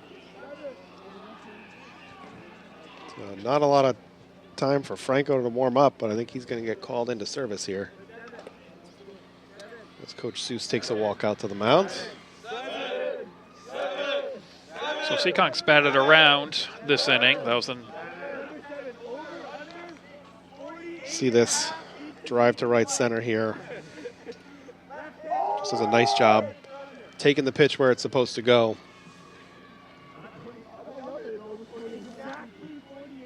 So Seekonk's put up 5 runs this inning. A bunch of them with 2 outs after the caught stealing at third. I'm not wrong. This is the second mound visit, so he's got to come out, right? I believe so. Is that not a thing? I don't know the high school rules. Do you get 3 in high school? I don't know. Per inning? But that was this inning, right? I believe, yeah. It was a first and third situation, I believe. One of the first ones they had.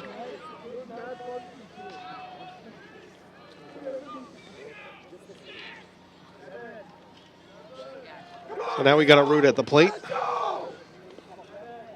Who led off this inning with a leadoff walk. And scored the first run of the inning. Runner takes off. Rigo one hops it. Harrison holds on, gets the runner at second base.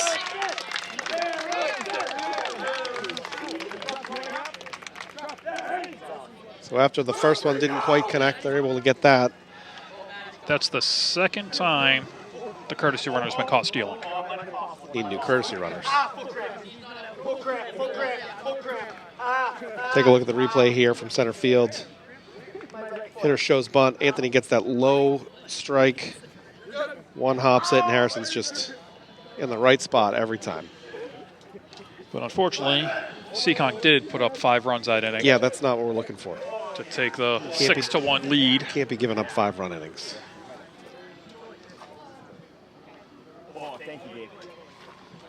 Especially not on senior day. So going to the bottom of the 4th, Foxborough's now trailing 6-1. We'll have Lamson, O'Keefe, and Griffin to get the inning started. Just got to start stringing some hits together. Seekonk there, they weren't overswinging anything. They were just putting the ball in play. Nice, easy swings, finding the holes just over the infielders' heads and right in front of the outfielders. Yeah, home runs aren't going to get you back into this game. Just make contact.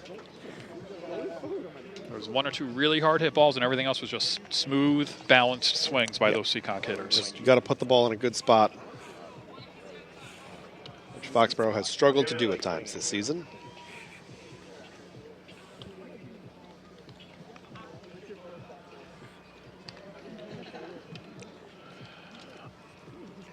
So Flynn stays in.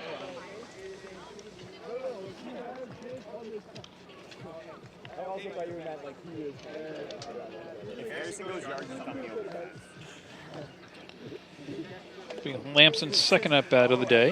He walked his first at bat.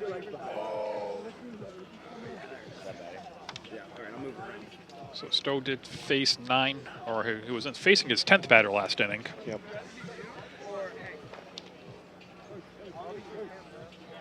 We'll see if he comes back out, or if they make the switch. I believe they had Trevor Franco warming up. Yeah, I wouldn't be surprised if they ran Stowe out there again. I think they trust him through this. Plus, that'll only be the 5th inning. Plenty of baseball left to go. All right, so Flynn is getting on the same page as his catcher McBride. Looks like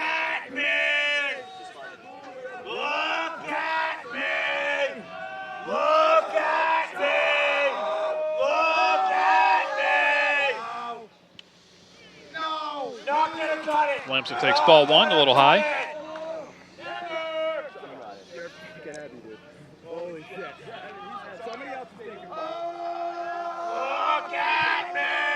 Even with nobody on, Flynn is very deliberate on the mound.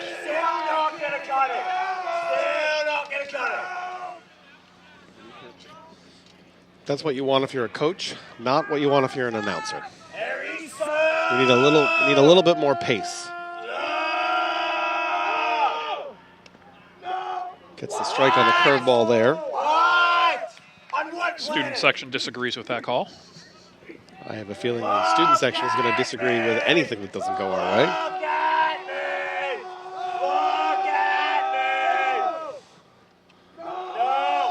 3-1. Lamson's ahead to start the bottom of the fourth for the Foxborough Warriors. Max is fine. Lean up against the fence. Max, you struggle less than that. Okay, good. Dude. Look at me! Look at me! Right in our ear, too. Look at me! Look at me! Look! Lamson throws a second walk of the day.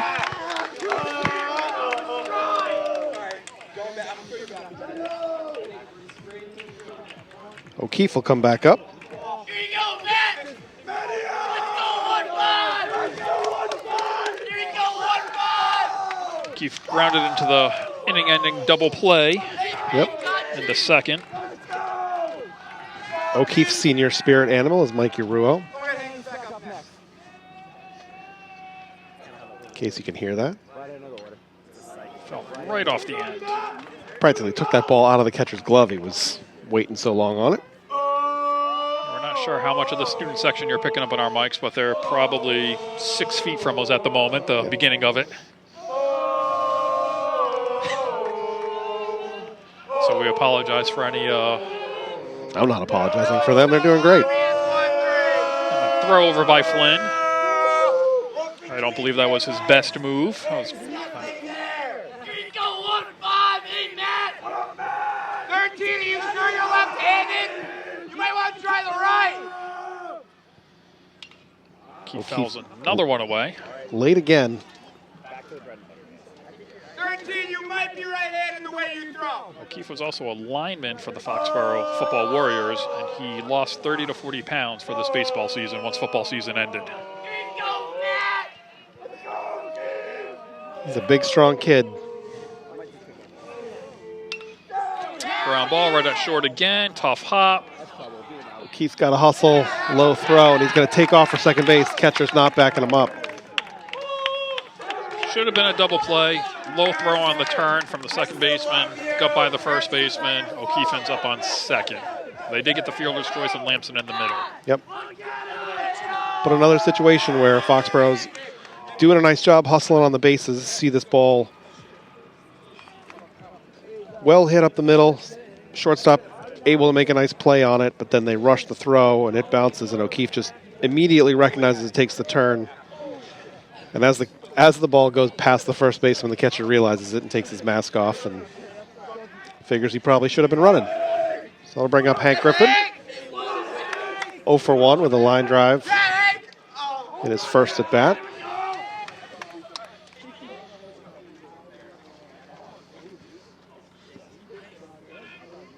See what he can do here with Matt O'Keefe standing on second. Apparently we have some fans listening to us at home because one of my umpire friends had just texted me saying only 2 visits per inning. So we do have people listening to us out there today. Well, at least that's not these umpires. Thank you for confirming that.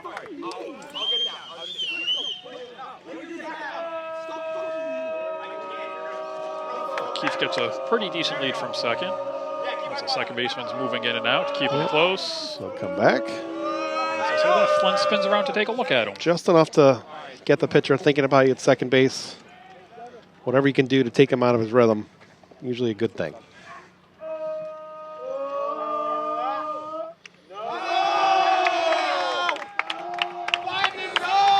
Flynn goes up, 3-0. Very little chance Henry has the green light in this situation. Does anybody in high school have the green light on 3-0 in any program? I don't think I've seen it yet this season. Probably true. Maybe in that Seekonk game. I mean, in the Stoughton game. And right down the middle. Taking the whole way, which is good because he would have popped that up. See what Flynn dials up here on the 3-1 count.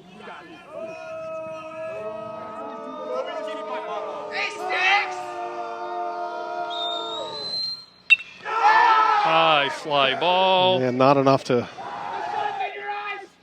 get moving. The left fielder makes the play. Good contact for Henry, but leaving the ball too far up. So 2 outs now for Foxborough. Runner in second. Top of the order coming up. Bride's going to take a minute, give his pitcher a second, have a quick conversation.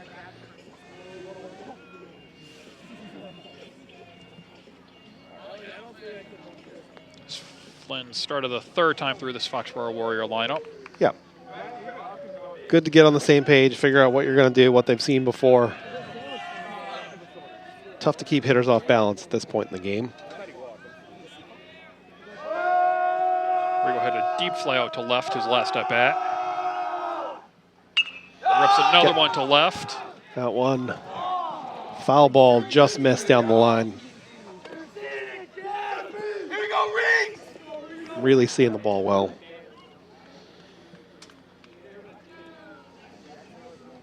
Just a little quick on that one, just pulled it down the left field line.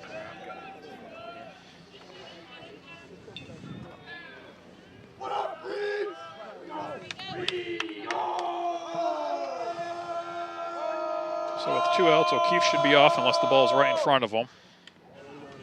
Off-speed pitch drops him there for strike 2.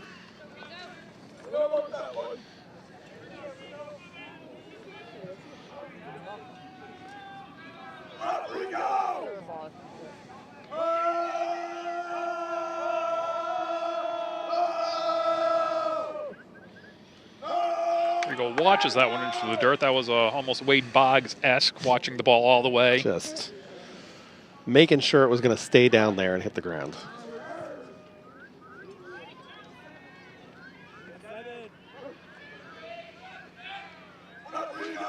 Need to start clawing back here. There's not a lot of baseball left.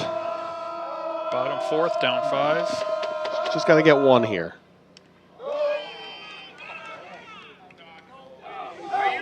Umpire called it a ball. They appealed the check swing. Field umpire says no swing. Seekonk thought they had Rigo on that, whether the swing or the call. Neither happened. Neither one. Plus, again, we go back to the old school catching. The catchers don't call for the appeals.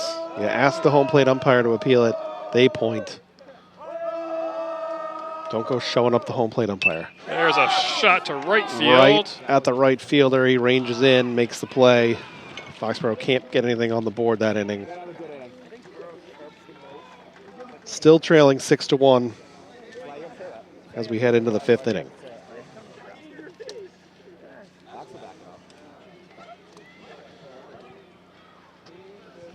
So now they got to play clean. So hopefully a little cleaner, quicker inning than the previous. Yep. Give themselves a shot. So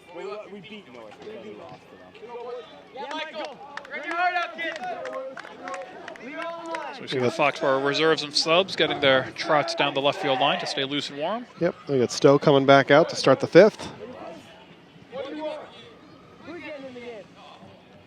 And just like the previous inning, Aruda was at the plate when there was a caught stealing to end the inning, so Aruda will be able to step back in with a brand new count to lead off an inning. All these patterns. And he's still 0 for 0. What, walks? Aruda was 2 walks. Okay.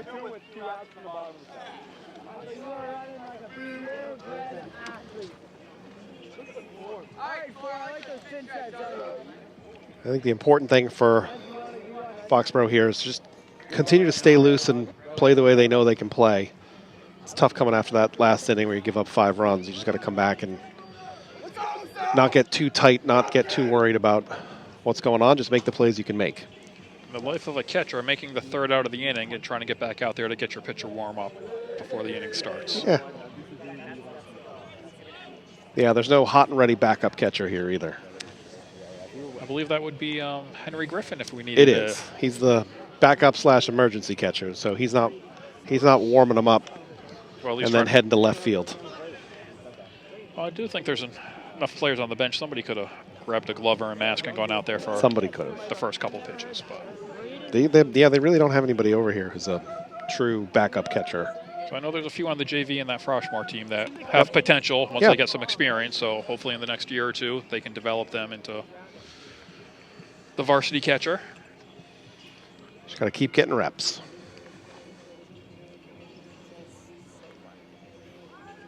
There are a few extra players on the bench today as giving all the, looks like sophomores and juniors, a chance to dress at the varsity level today. Yeah, it's nice. This is a good crew. They practice all together, and then they swing some of the players down to the JV team.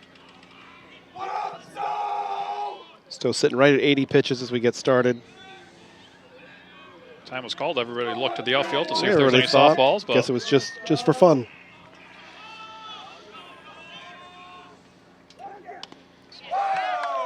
get the 5th inning underway with a swing and miss for strike 1.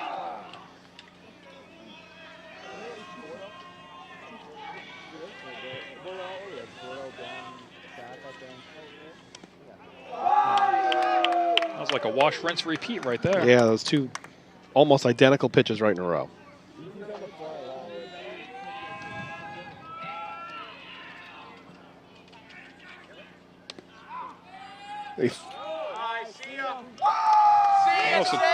Called third strike. I didn't guess hear or so. see it. Well, Foxborough's going around the horn with it, and the batter walked out of the batter's box. Yeah, I didn't see the umpire call I it. didn't hear anything. I didn't see anything. Batter walked away, and I mean, Anthony's right there, so if he said something, he's going to be the one to hear it. Off the handle, O'Keefe's got a chance to make a play over at first in foul territory, and he does. 2 quick outs here for Aiden Stowe.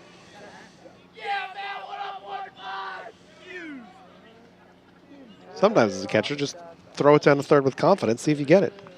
That was a little lazy pop out to Matty at first base. Yep, right in foul territory, right by the bag. You got all the seniors painted on someone except for Paul. I feel bad. This brings up Lush, who is flied out and has a single to left.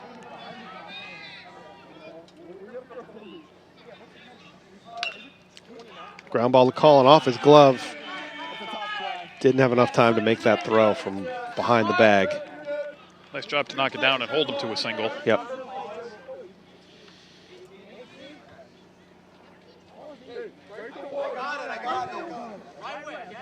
Everything down at third base has been tough so far.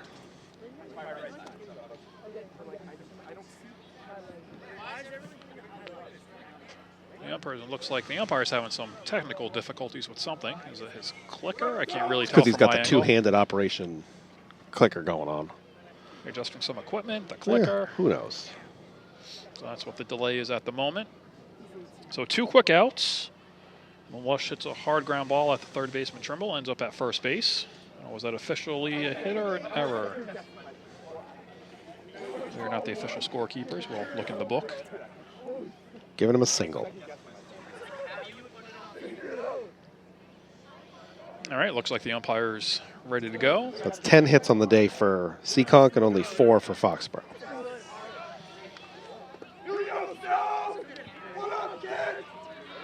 All right, ready to play. Runner breaks for second. Popped up. Matty O'Keefe. O'Keefe's got to range pretty far to get to this ball, but he's got room, and he makes the play in foul territory. Great job getting over there. So no damage that inning. So a pretty quick inning after the previous inning, which Stowe absolutely needed. Yeah, a little 8-pitch inning for him. Keeps him on track to get through at least another before we get to start thinking about bullpen help from Trevor Franco.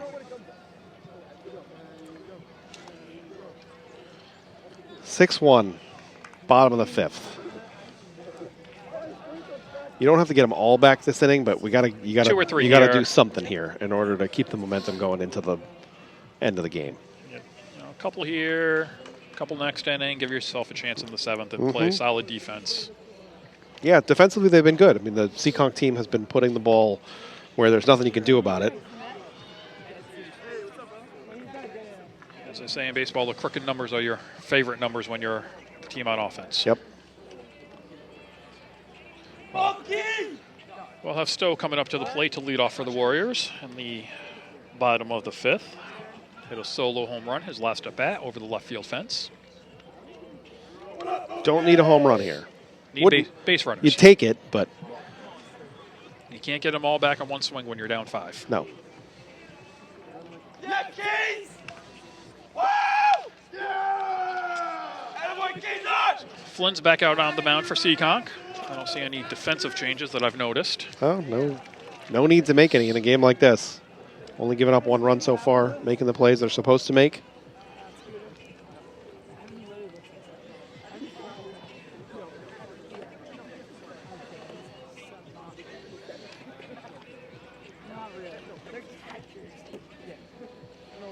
Looks like the score hasn't changed in the softball game. It is still 7-4. The Foxborough softball varsity is losing, going to the 7th inning. Oof. Time for a comeback over there. We'll keep listening for it.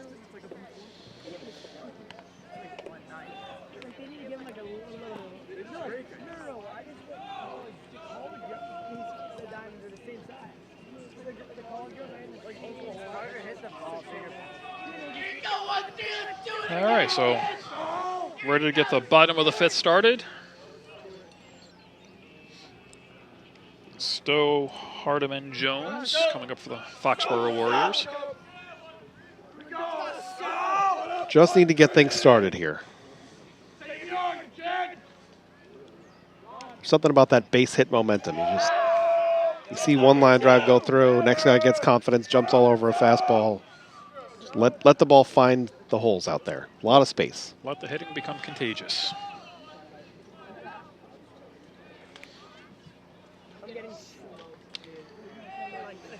A little outside according to the umpire for 2-0.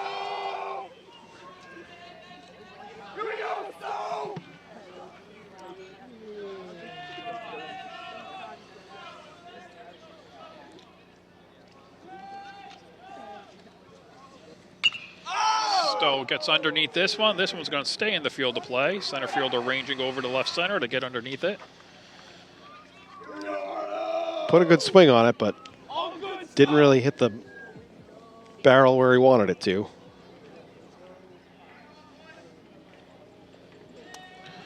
Brings up Nick Hardiman, who's 2 for 2 today, 2 singles, both to the left side.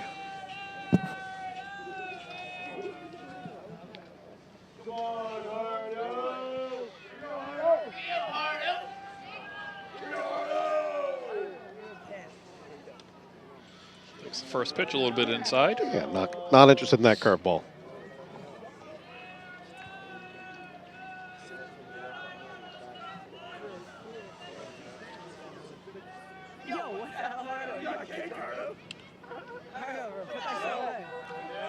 Ball 2 on pitch 85 for Flynn so far.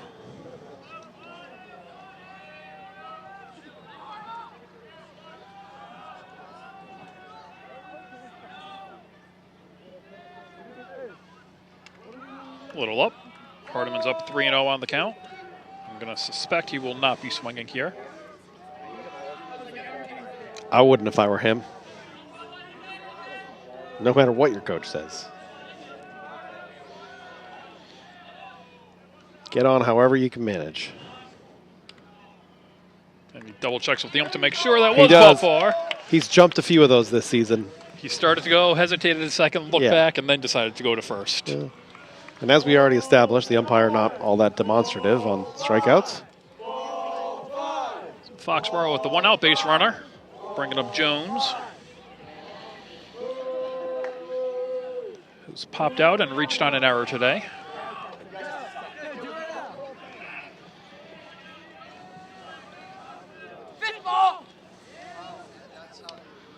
That one's in there for a called strike 1. Hardman with a very short lead with the lefty on the mound. He already got fooled once over there.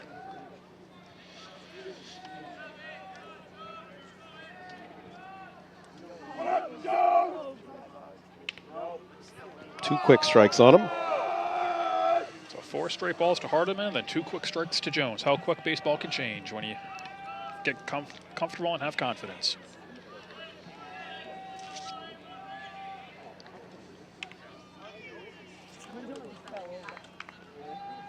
A little up for ball 1.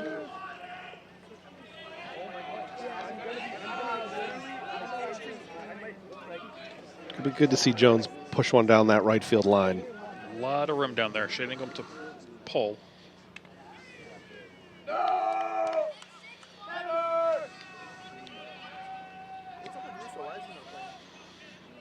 Majority of the day, the outfielders have been definitely playing the Foxborough hitters to pull. Center, left center. A lot of room down that right field line. And Jones pulls it foul. And that's why they're all shaded that way. Yep. All good, Jonesy! Good adjustment to that curveball. Just couldn't hold back quite enough.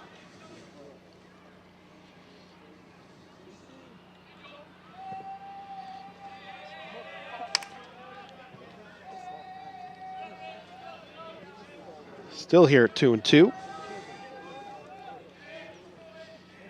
But a nice at bat from Jones. Just needing to put the ball in play here. But not like that. Straight up. First baseman says he has it. Second out of the inning. Here we go, monster! So Mulkern's coming up. The designated hitter for Foxborough. Strikeout and a walk on the day. That's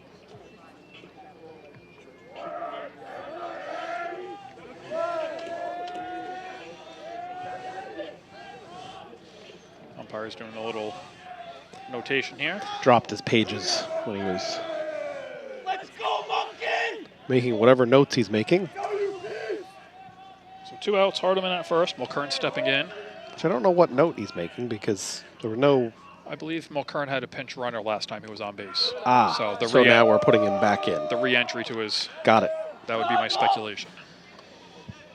Good thing one of us is paying attention to what's happening in the game today. Sometimes. Between the two of us, we usually get it.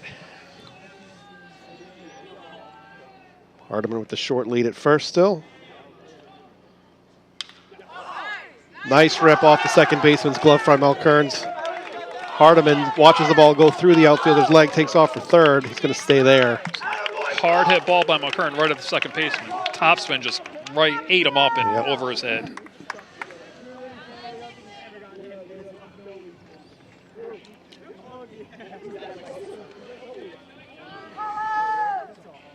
So Foxborough's got first and third now.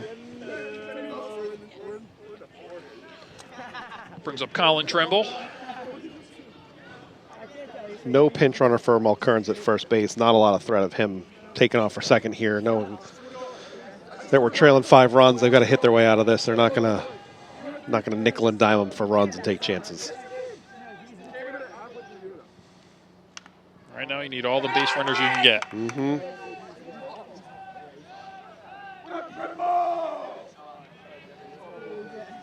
Outfield still playing deep. Good time to just hit a nice easy swing, line drive into the outfield, score a run.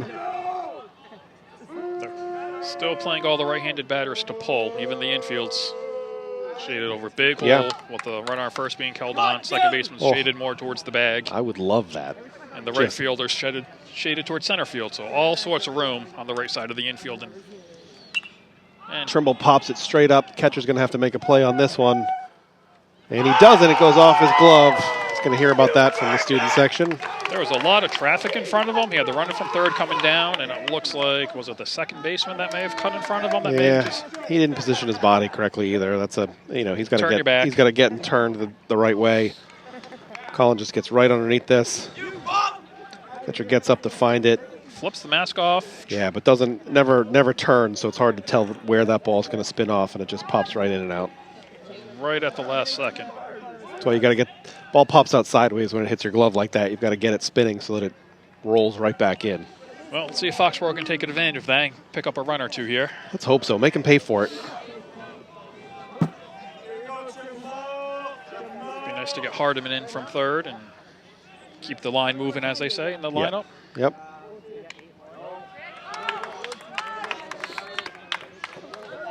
Three and one now.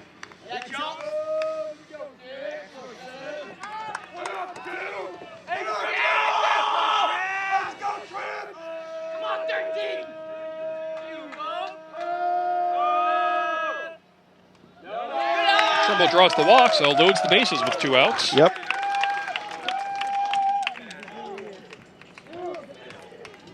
Here we go, game changer! Now we'll get the pinch runner. And we'll get a mound visit from the Seekonk coach. That's the first one of the inning. Yes. Keep track of them now. We need the scoreboard that Fenway has us as mound visits remaining. I believe Foxborough. He looked like he pointed to get a relief. Yeah, center fielder's coming in. Seekonk's making a pitching change here. Which is our favorite thing, because now we just have to kill dead air as we watch somebody warm up. Well, we can listen to the student section do the Jeopardy song again. Yeah, so Flynn hit 100 pitches on that walk. No surprise there. So Lush will come in from center field, it looks like. And then Flynn will replace him in the outfield. Let's go! Can't see, did they pinch run from O'Kern or not? Or courtesy run? They did. D'Annunzio Okay. checking in the game. One of the other seniors. And I believe it was the same thing happened when Seekonk did their mound visit. They did the courtesy runner from O'Kern last time, too. So very... Didn't end at anything. Now Lush has the swap from his outfield glove to his glove that he uses to pitch with.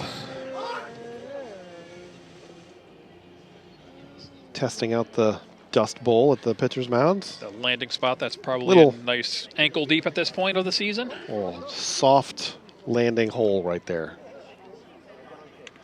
Right-handed pitcher. Although we can't get fooled by these warm-ups. Last time we saw him, that kid warm up, everything looked normal, and then all of a sudden he was a submarine pitcher.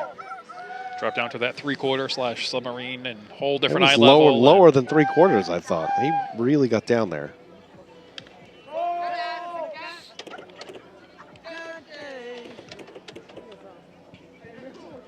So Seekonk already has a playoff spot locked up in D4. They're sitting in the 7th position as of now.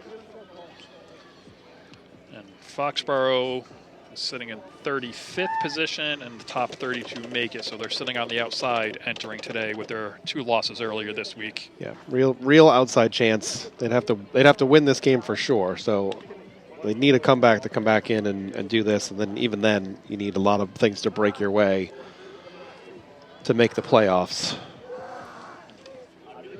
It's been too many close games all season. They just haven't been able to pull out. They've been in every single one of them. Definitely very competitive all season. Just couldn't get over that hump in those 1- and 2-run games to come out with the W's. And too many of these 4 or 5 run innings that just crack the game open too far to claw back from. Go play solid 6 innings and have 1 inning in the middle there that kind of face 7, 8, 9, 10 batters and give up that 5 or 6 runs and just kind of can't come back from that the rest of the game. But they're putting themselves in a good spot here. Bases loaded. Harrison Lamson at the plate. New pitcher.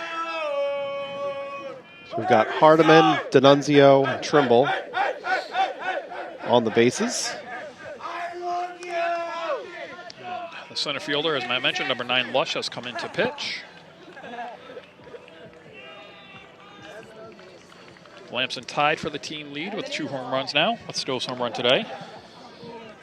Not at this field. Nope. We're not looking for a home run here. We're not. Just looking to put the ball into the outfield. Hit it hard. That's all you want. It's called strike 1 on Lush's first pitch to Lamson. Come on, Chop!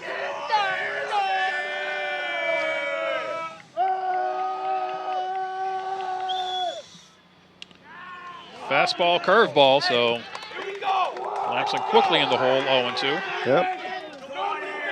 And Lush has a chance to throw whatever he wants here.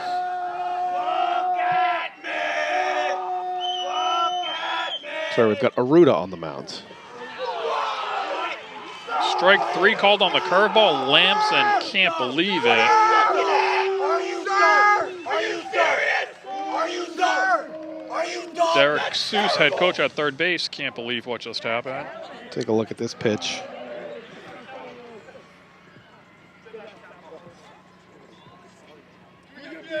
That ball comes right over his thigh.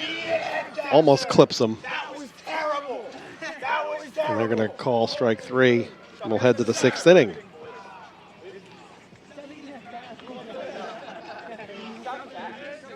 That's a tough way to end the bases loaded situation. Mm-hmm.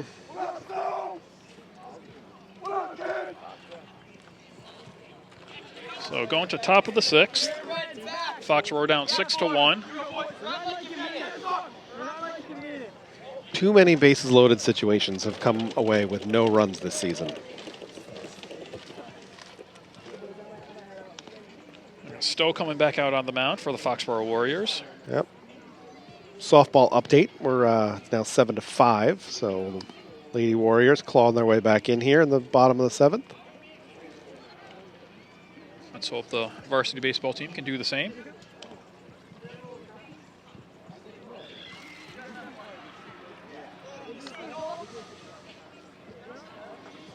Needs something good to happen here.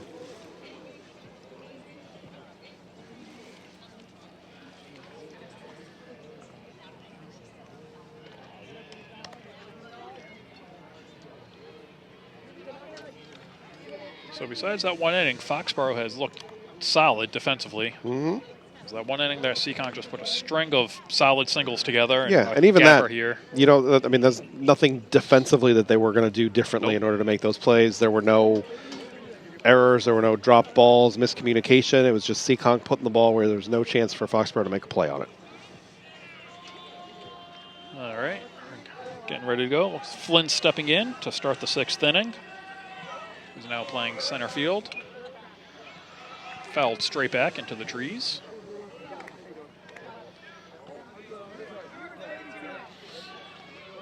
Feels like the season takes forever when you think about what the trees looked like when we started. You could see right through it and then watch everything come back. It was 35 degrees outside. So where we are now.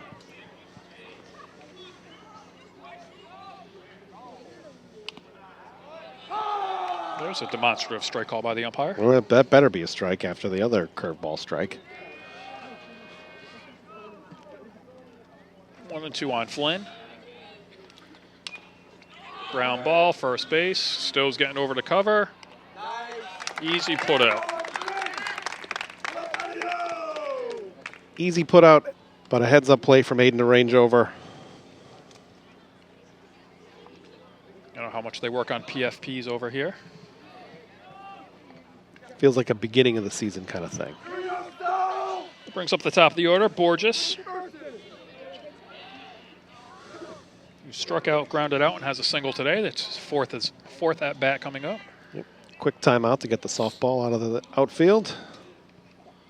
Still 7-5. 1 out. Over on the softball field. And that ball's flared into no man's land.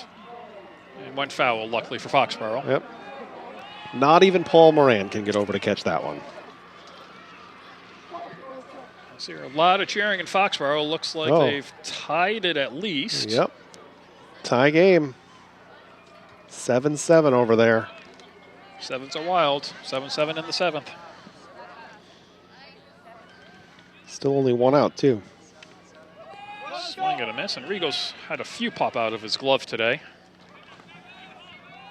Most of them at the top of the zone, too. So as he's coming up, it's a long way for the glove to travel. Ground ball to first again. Foul ball. Foul, but still no call from either umpire.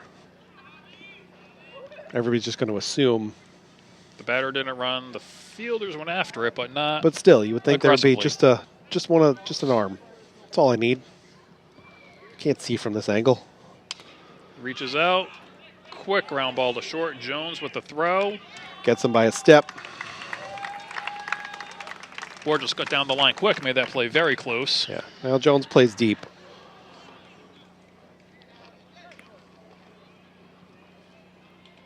Well, 2 quick outs again. Bringing up Robinson. We've been spoiled at shortstop for the last few years, so we're used to those hard-charging shortstops in O'Leary and LeClaire. Both playing at the next level right now. LeClaire's over at Stonehill. And Rhino is at Rhode Island College, maybe? Sounds right. Sounds right. Check swing, ground ball up the middle. Tough ball for Jones to get over in range too, but makes it look easy. So a 1-2-3 inning, 2 ground outs to short. Yep, keeps Stowe under 100 pitches so far too, so wouldn't be surprised if we see him come back out there in the 7th. So Foxborough needed that. Back-to-back clean innings. But now we need hits. You can see on that final out there, just a check swing right up the middle.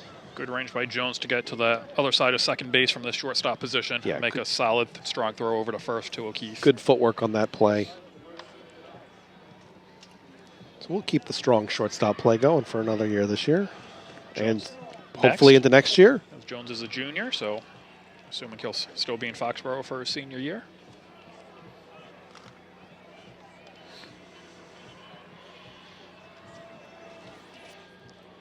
So what do we got coming up?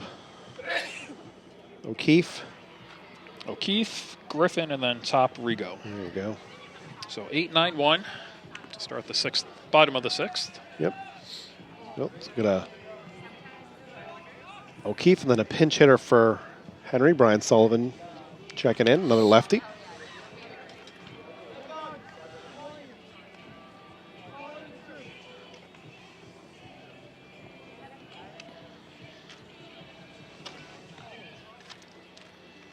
So number 9, Lush, is still on the mound for Seekonk, who came in relief last inning. He's back out there for the bottom of the 6th.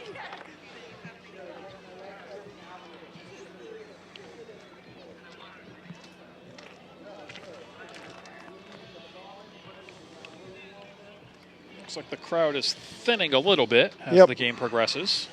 Student section has... They've moved over to softball. I can see them with their shirts off up on shoulders from here. Yes. Putting their effort into a chance for... supporting the softball and baseball programs in their equally. comeback. Yep. They still got some time to range back over here, in theory. Still only 1 out over there. You can see him in my camera. But it is very quiet now that that student section has moved over to the softball field. Yep. 2 outs.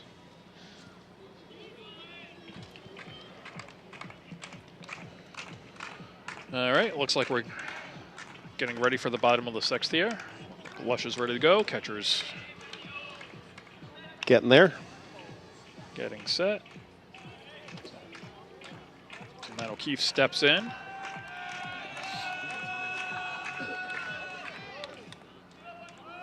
Just grounded into a double play and then reached on fielder's choice error last at bat. A little behind on that fastball. Yep.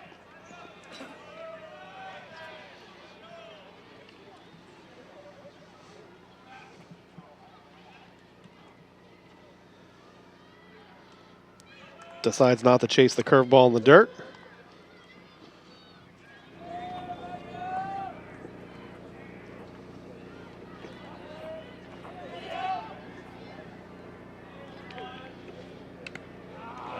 Way behind on the fastball.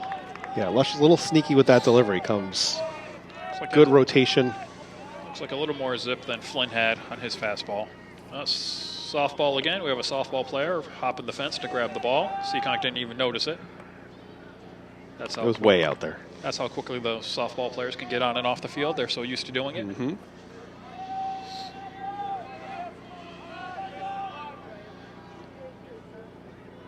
One and 2 to O'Keefe. Way up. Above his head.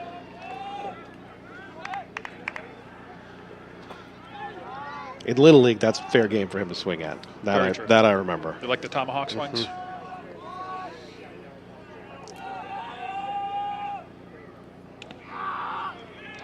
Umpire says a little bit outside.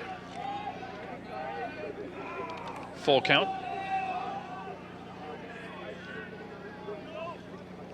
Middle infielder's playing pretty deep for Seekonk, right at the edge of the outfield grass.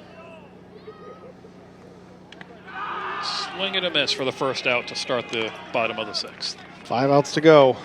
And the softball game's going into the 8th inning.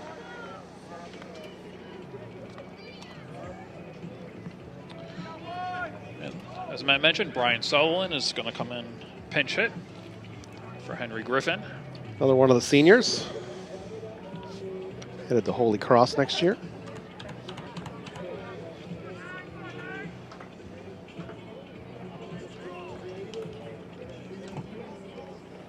Umpire's making his notes of the pinch hitter.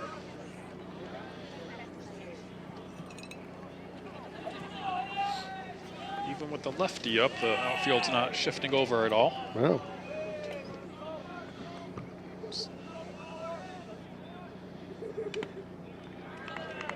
Big swing from Sullivan. He's got some good pop when he makes contact.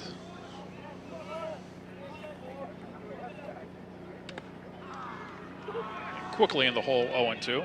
It's going to be tough to just come off the bench like this in one of these situations. Down 5, senior day.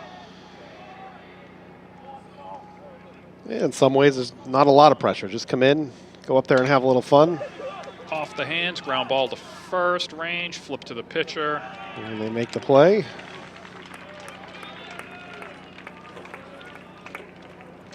Two down in the bottom of the 6th now. Back to the top of the order for Rigo.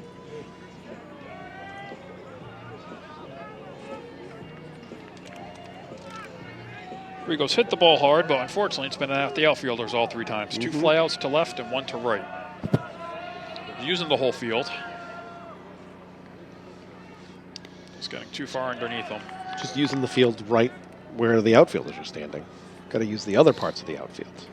Solid contact, just balls aren't dropping today.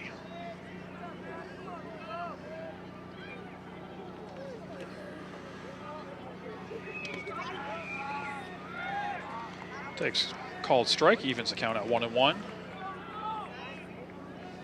It's eerily quiet over here now compared to how this game, the first 5.5 innings went. It's a little unsettling. Curveballs dropped in there.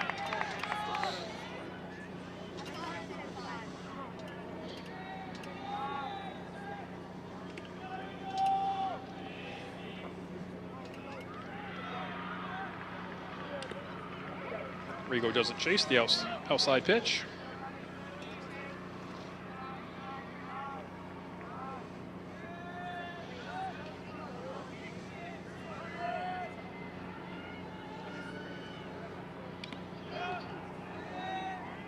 Nobody knew what the call was. Seekonk thought it was strike 3. Rigo didn't know. The umpire kind of gave a wave saying it was outside for a ball. Yeah.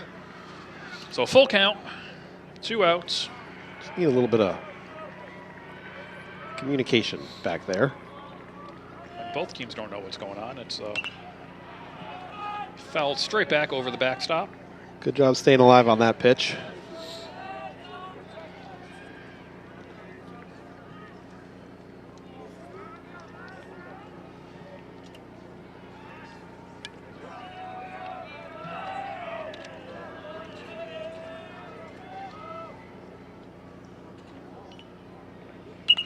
Popped up again, out of play.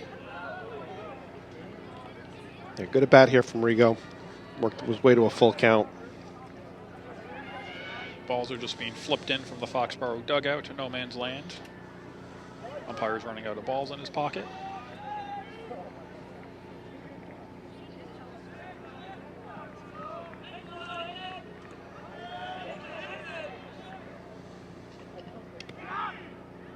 And Rigo draws the walk, ball 4 outside. So base runner with 2 outs here in the bottom of the 6th. Looks like he'll get a courtesy runner once he touches first base as the catcher. Yep.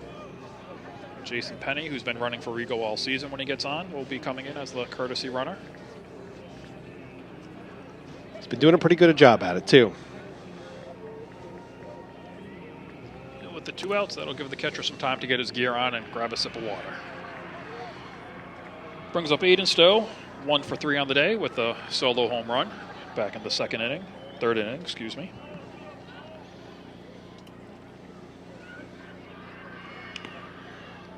Curveball misses up. I'd be surprised if Penny takes off if there's any action on the bases being down 5 with 2 outs. No. Especially not with where those middle infielders are playing. Oh, that ball goes off the handle. Stowe gets caught off guard. Pitcher flips to first base to end the 6th inning.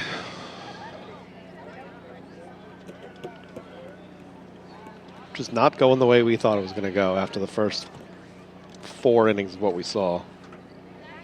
So through 6, Foxborough's down 6-1, going to the last inning.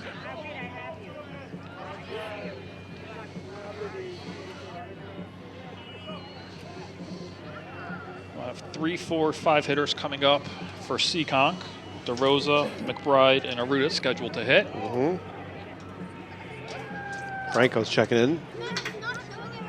So Stowe went 6 innings. 6 innings, 97, 98 pitches.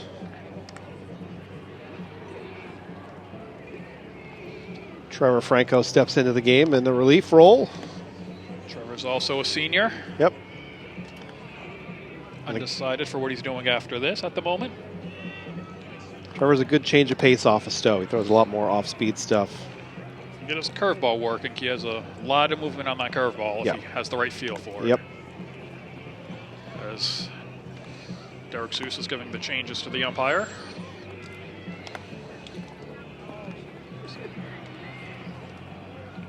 Derek and Doug over there. Father and son. And with that change, Stowe moves to center, which means Hardiman went to... Nope. Oh, Hardiman's out. Moran staying in right as the senior. Yeah. So you got Moran, Stowe, and Griffin in the outfield now. Yeah. The only junior out there right now is Jones. Jones at short. And the catcher. And the catcher. Can't forget about the catcher. Well, you usually want to forget about the catcher. That means he did his job if he's not calling his name too much. Yeah, Anthony's had a good game back there this afternoon.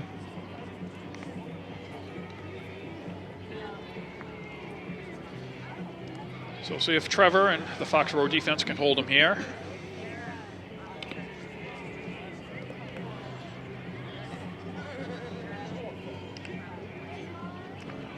Both sides talking to the home plate umpire while Franco's warming up here between innings. Doug Seuss is also a patched umpire, so maybe they're having some discussions of being a little more vocal and knowing what the calls are. That'd be nice for all of us. As both sides seem confused on a few of those pitches.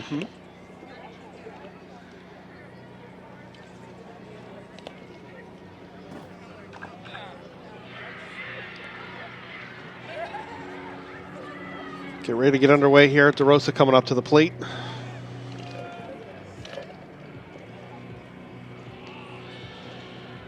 Franco's been pretty solid all season. They haven't kept DeRosa off the bases yet today. 2 singles and a walk, so he's been on base all 3 of his at-bats so far today.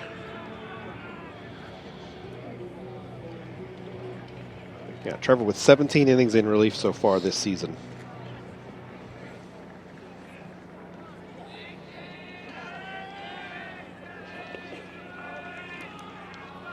So they use him a lot. Doesn't necessarily get a lot of swings and misses the way Stowe does, but doesn't give up a lot of solid contact either. Starts him off with a strike. Slow curve, right to the third baseman Trimble. Routine play, and O'Keefe drops it. We still can't keep him off the bases.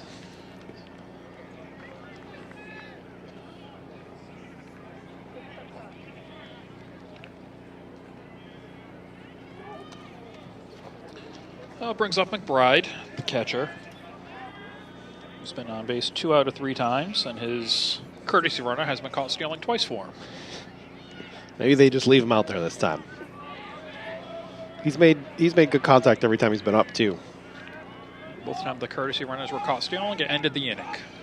Well, that's not going to happen this inning. Nice pitch by Franco there to catch the inside part of the plate.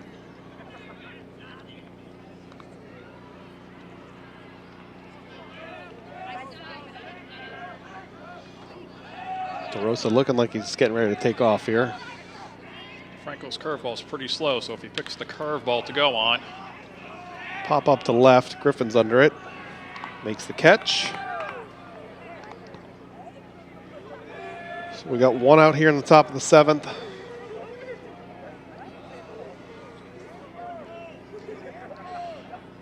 Bringing up Aruda.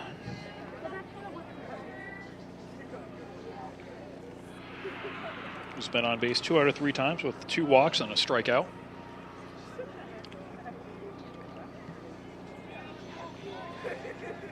DeRosa takes his lead from first. Swings over the top of that fastball. If you can pick when Trevor's going to throw that curveball, you might stand a chance again. It's a second. It's a very slow curve. But if he zips the fastball in there, you don't have a shot. Yep.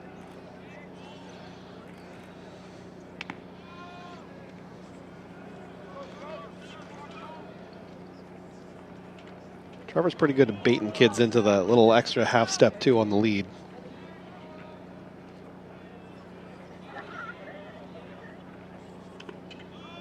Another one pops out of Rigo's glove back there behind the plate. Put some more glove oil, or maybe not broken in at the last game of the season yet properly. Let's hope we're good at this stage.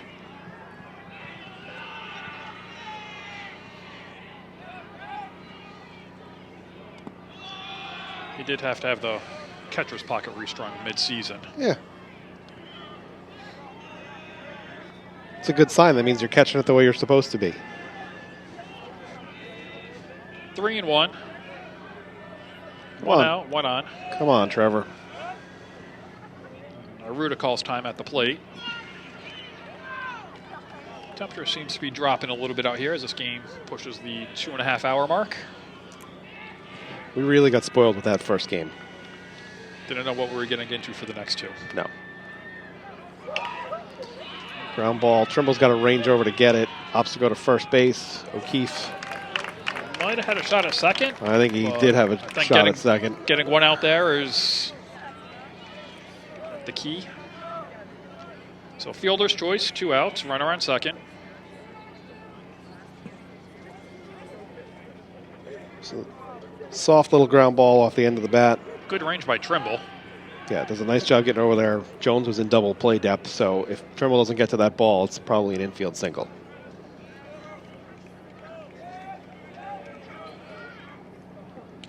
Franco works the curveball in there for a strike.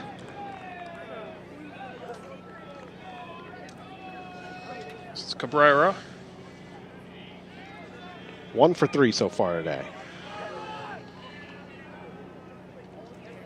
Single to left in the first inning. These Seekonk batters don't like how long Trevor's taking to deliver the ball. He keeps stepping out and calling time. I guess they don't do batting practice against their own pitchers. I don't think Trevor cares. I agree with that. A little gamesmanship going on now. Trevor's not even set on the rubber. He's going to do whatever he wants to do out there. Nobody's going to get in his head. Softball game went to the 9th inning as Trevor gets that swing and a miss. Still tied 7-7 over there. Trevor's ahead, 0-2.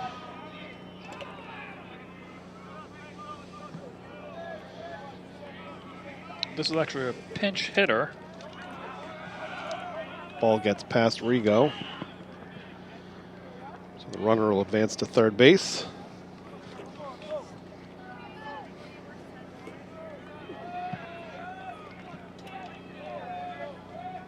With 2 outs and 2 strikes.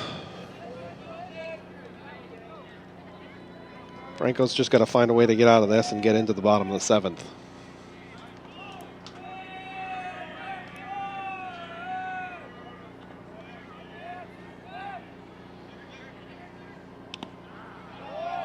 Gets strike 3 called.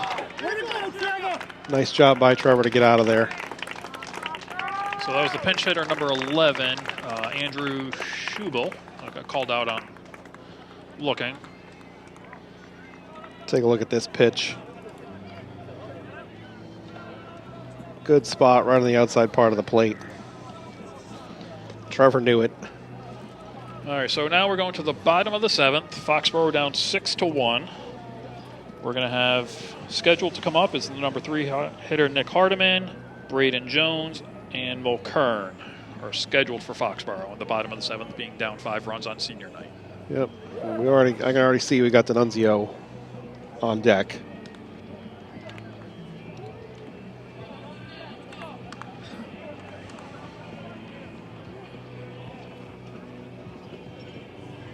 Coach Seuss trying to get some more of the seniors into the game today. Going over those changes with the umpire again. Coach Seuss is keeping the umpire busy with all the changes. And yeah.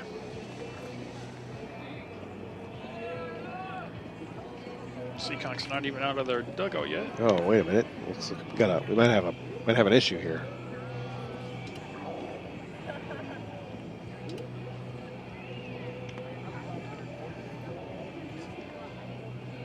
Coach Seuss having an in-depth conversation. Yeah, looked like there might have been an issue getting D'Annunzio back in the game after the pinch run.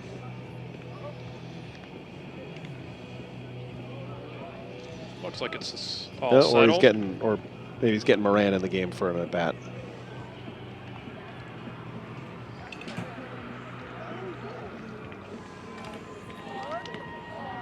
All right, so home half of the 7th, down 5. Foxborough needs a big rally here. Yep. On what is most likely the seniors' last game of their high school baseball career. Ugh.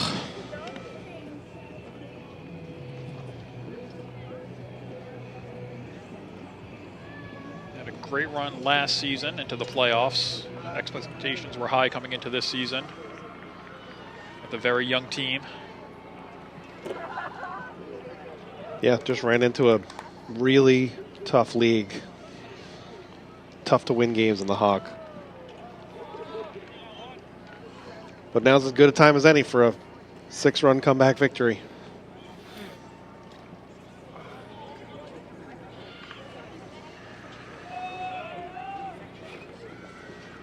So Hardiman's going to come to the plate to start the bottom half of the 7th. Hardiman's been on base 3 times, 2 singles and a walk.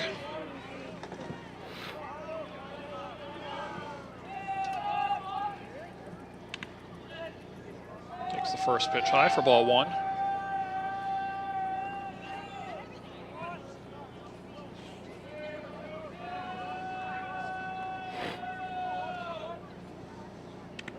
Thought about that one, and therefore called strike.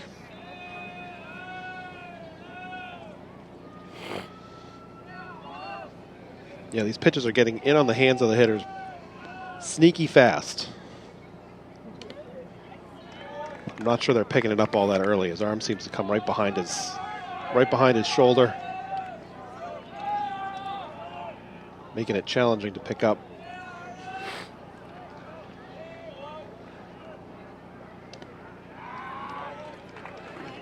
And therefore called strike 2. It's a long delivery, and he slings it in there and just sneaks up on the hitters. Yep. Tougher to time it up.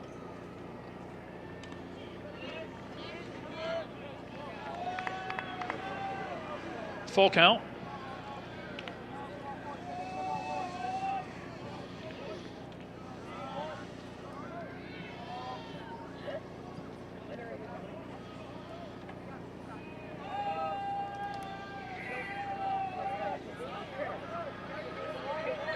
As soon as you get to the relief pitchers, the game grinds to a halt. The starting pitchers seem to have at least a little bit of rhythm and pace. So Hardiman's been on base 4 times today, 2 walks, 2 singles, and I'm going to guess this will be consistent with short leads from first base and don't want to run into any outs on the bases. No chance risking it. Keep an eye on the ball's been skipping off the catcher's mitt a little bit more late in the game here. This brings up Braden Jones, shortstop. It's ball 1, low and outside. Jones reached on an error in the 3rd inning. It's popped out a couple times today as well.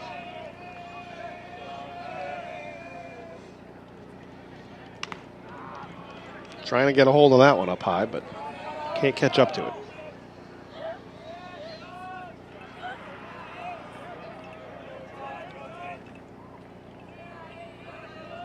I don't like the quiet over here anymore. Curveball has it way out in front. It is eerily quiet compared to how the game started the first 4 or 5 innings. The bench is trying a little bit, but they can't make up for that student section that's over at the softball field. Looks like they've all moved over there with that game being 7-7 into the 9th.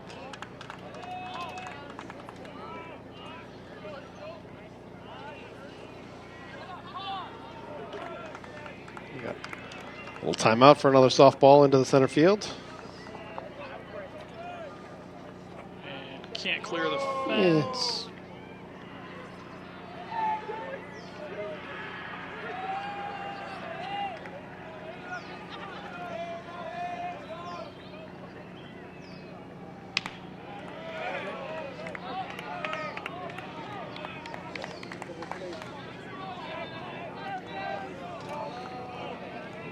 Full count on Jones. Hardiman at first. Nobody out.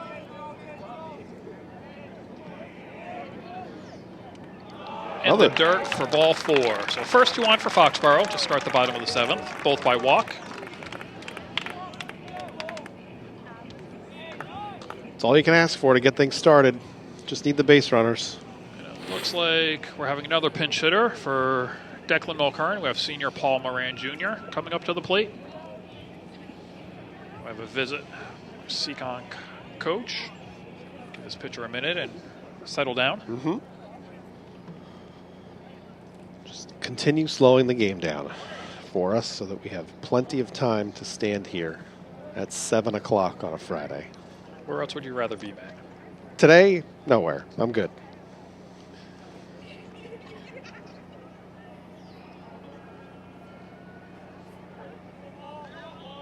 It's a fairly quick conference. Looks like Seekonk's defense is on the same page. First, second, nobody out. Hardiman at second, Jones at first. The senior Paul Moran Jr. stepping up to play, who hasn't had a ton of at-bats this season. Played a very solid right field all season.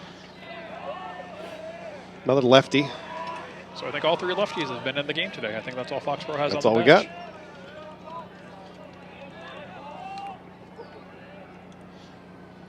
I think all of our lefties play lacrosse, not baseball. The right fielder's playing very deep.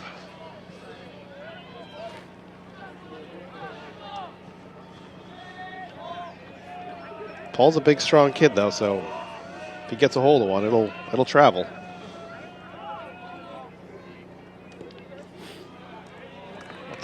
Not swinging at that curveball, though.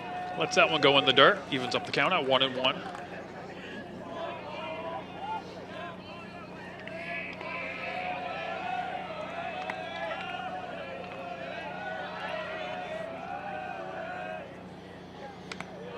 A little too high. Paul didn't want to chase that one above his eye level. Paul Moran Jr. is actually training to be a firefighter post-high school. It's great to hear. Takes that one for a called strike.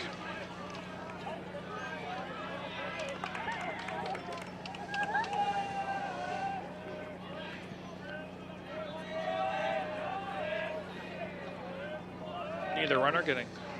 There goes Jones, extending his lead off of first. Check swing. Said he went around. Home plate umpire rings him up.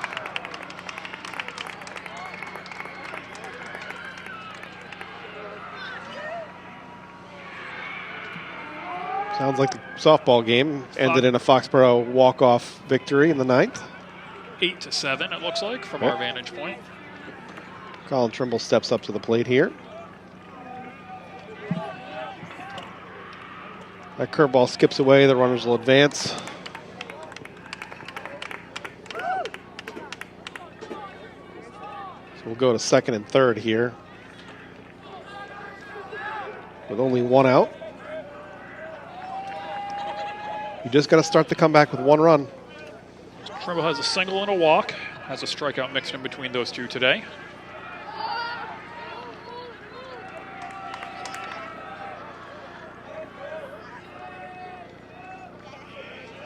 Seekonk still playing back, knowing with a 5-run lead, these couple runs don't mean a whole lot for Foxborough. Playing for the outs at the moment. They would mean a lot to me. Absolutely. They mean a lot to the team and the players. Seniors coming up here, a few in a row if they could get a couple hits and RBIs. Yeah.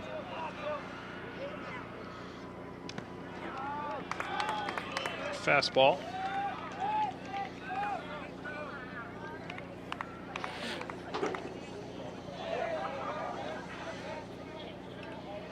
So the varsity softball team went 9 innings and they're done, and we started at the same time.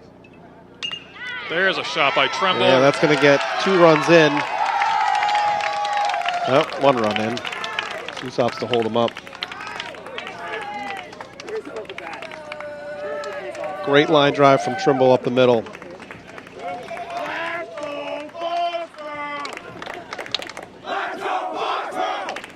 You can see he just sits on that fastball, lets it travel all the way down the back of the plate, and just drives it right through the middle. Right over the second base bag into center field. Head coach Dark Seuss opts to hold Jones at third base. Yep. With only 1 out in the inning. Harrison Lamson stepping up to the plate. 0 for 1 so far, I think, today. Yeah, walked a couple times, and questionable third strike call his last at bat. Student section's back nearby, though, so that's... Softball ended. Now they're back over here supporting the baseball team. Makes me feel more at home now. Harrison watches that one go by for strike 1.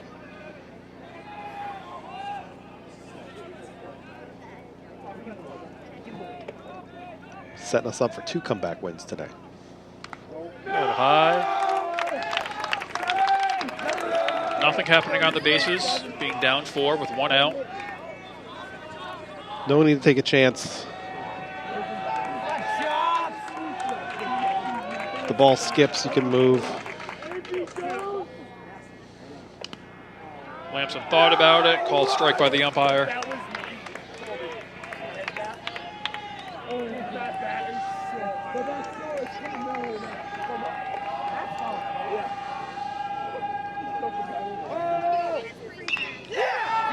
Fly ball, no man's outfielders land. are deep. Drops in. Trimble does a nice job sneaking into second base there. Just beats the throw.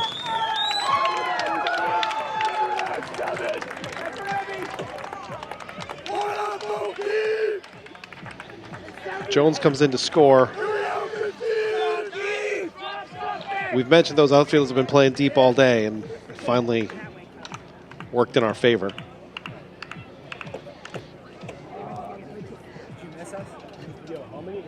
See the ball just pop right off the end of the bat. A little bit of a defensive swing from Harrison. Second baseman made a nice try at that. Almost came up with it. Yeah, Trimble got just far enough. That's a really tough read for him. Brings up Matt O'Keefe, swings over the top of the first pitch. His timing's been a little off today. He's been late on just about everything that's come through. So Foxborough's put a couple on the board, has runners first and second with 1 out.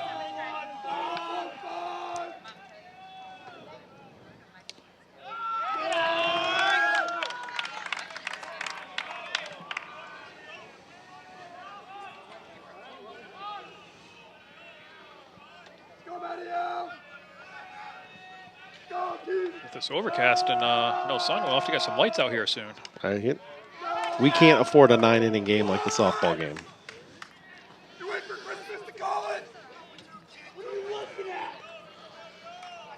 All right, Matty O'Keefe is down 1-2.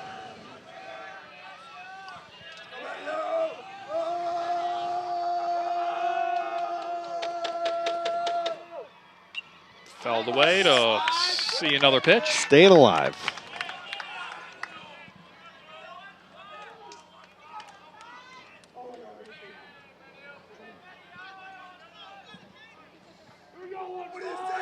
No one's holding Lamson on at first. His lead still isn't that big. Already up over 50 pitches in relief here, too. Takes a secondary lead. Looks like he missed the spot. Catcher was moving one way and had to reach up and keep that one from getting to the backstop.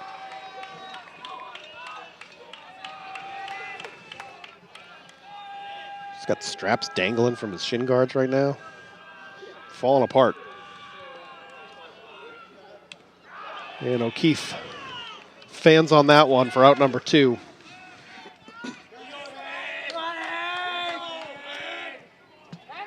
Henry Griffin's coming up to the plate. A couple flyouts today and a ground out.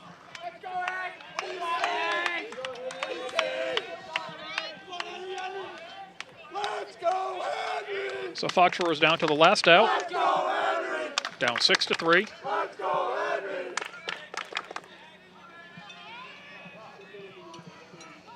See what he can do here at the plate. Chopper. Ground ball, takes a hop, and the shortstop walks right over second base to end the game.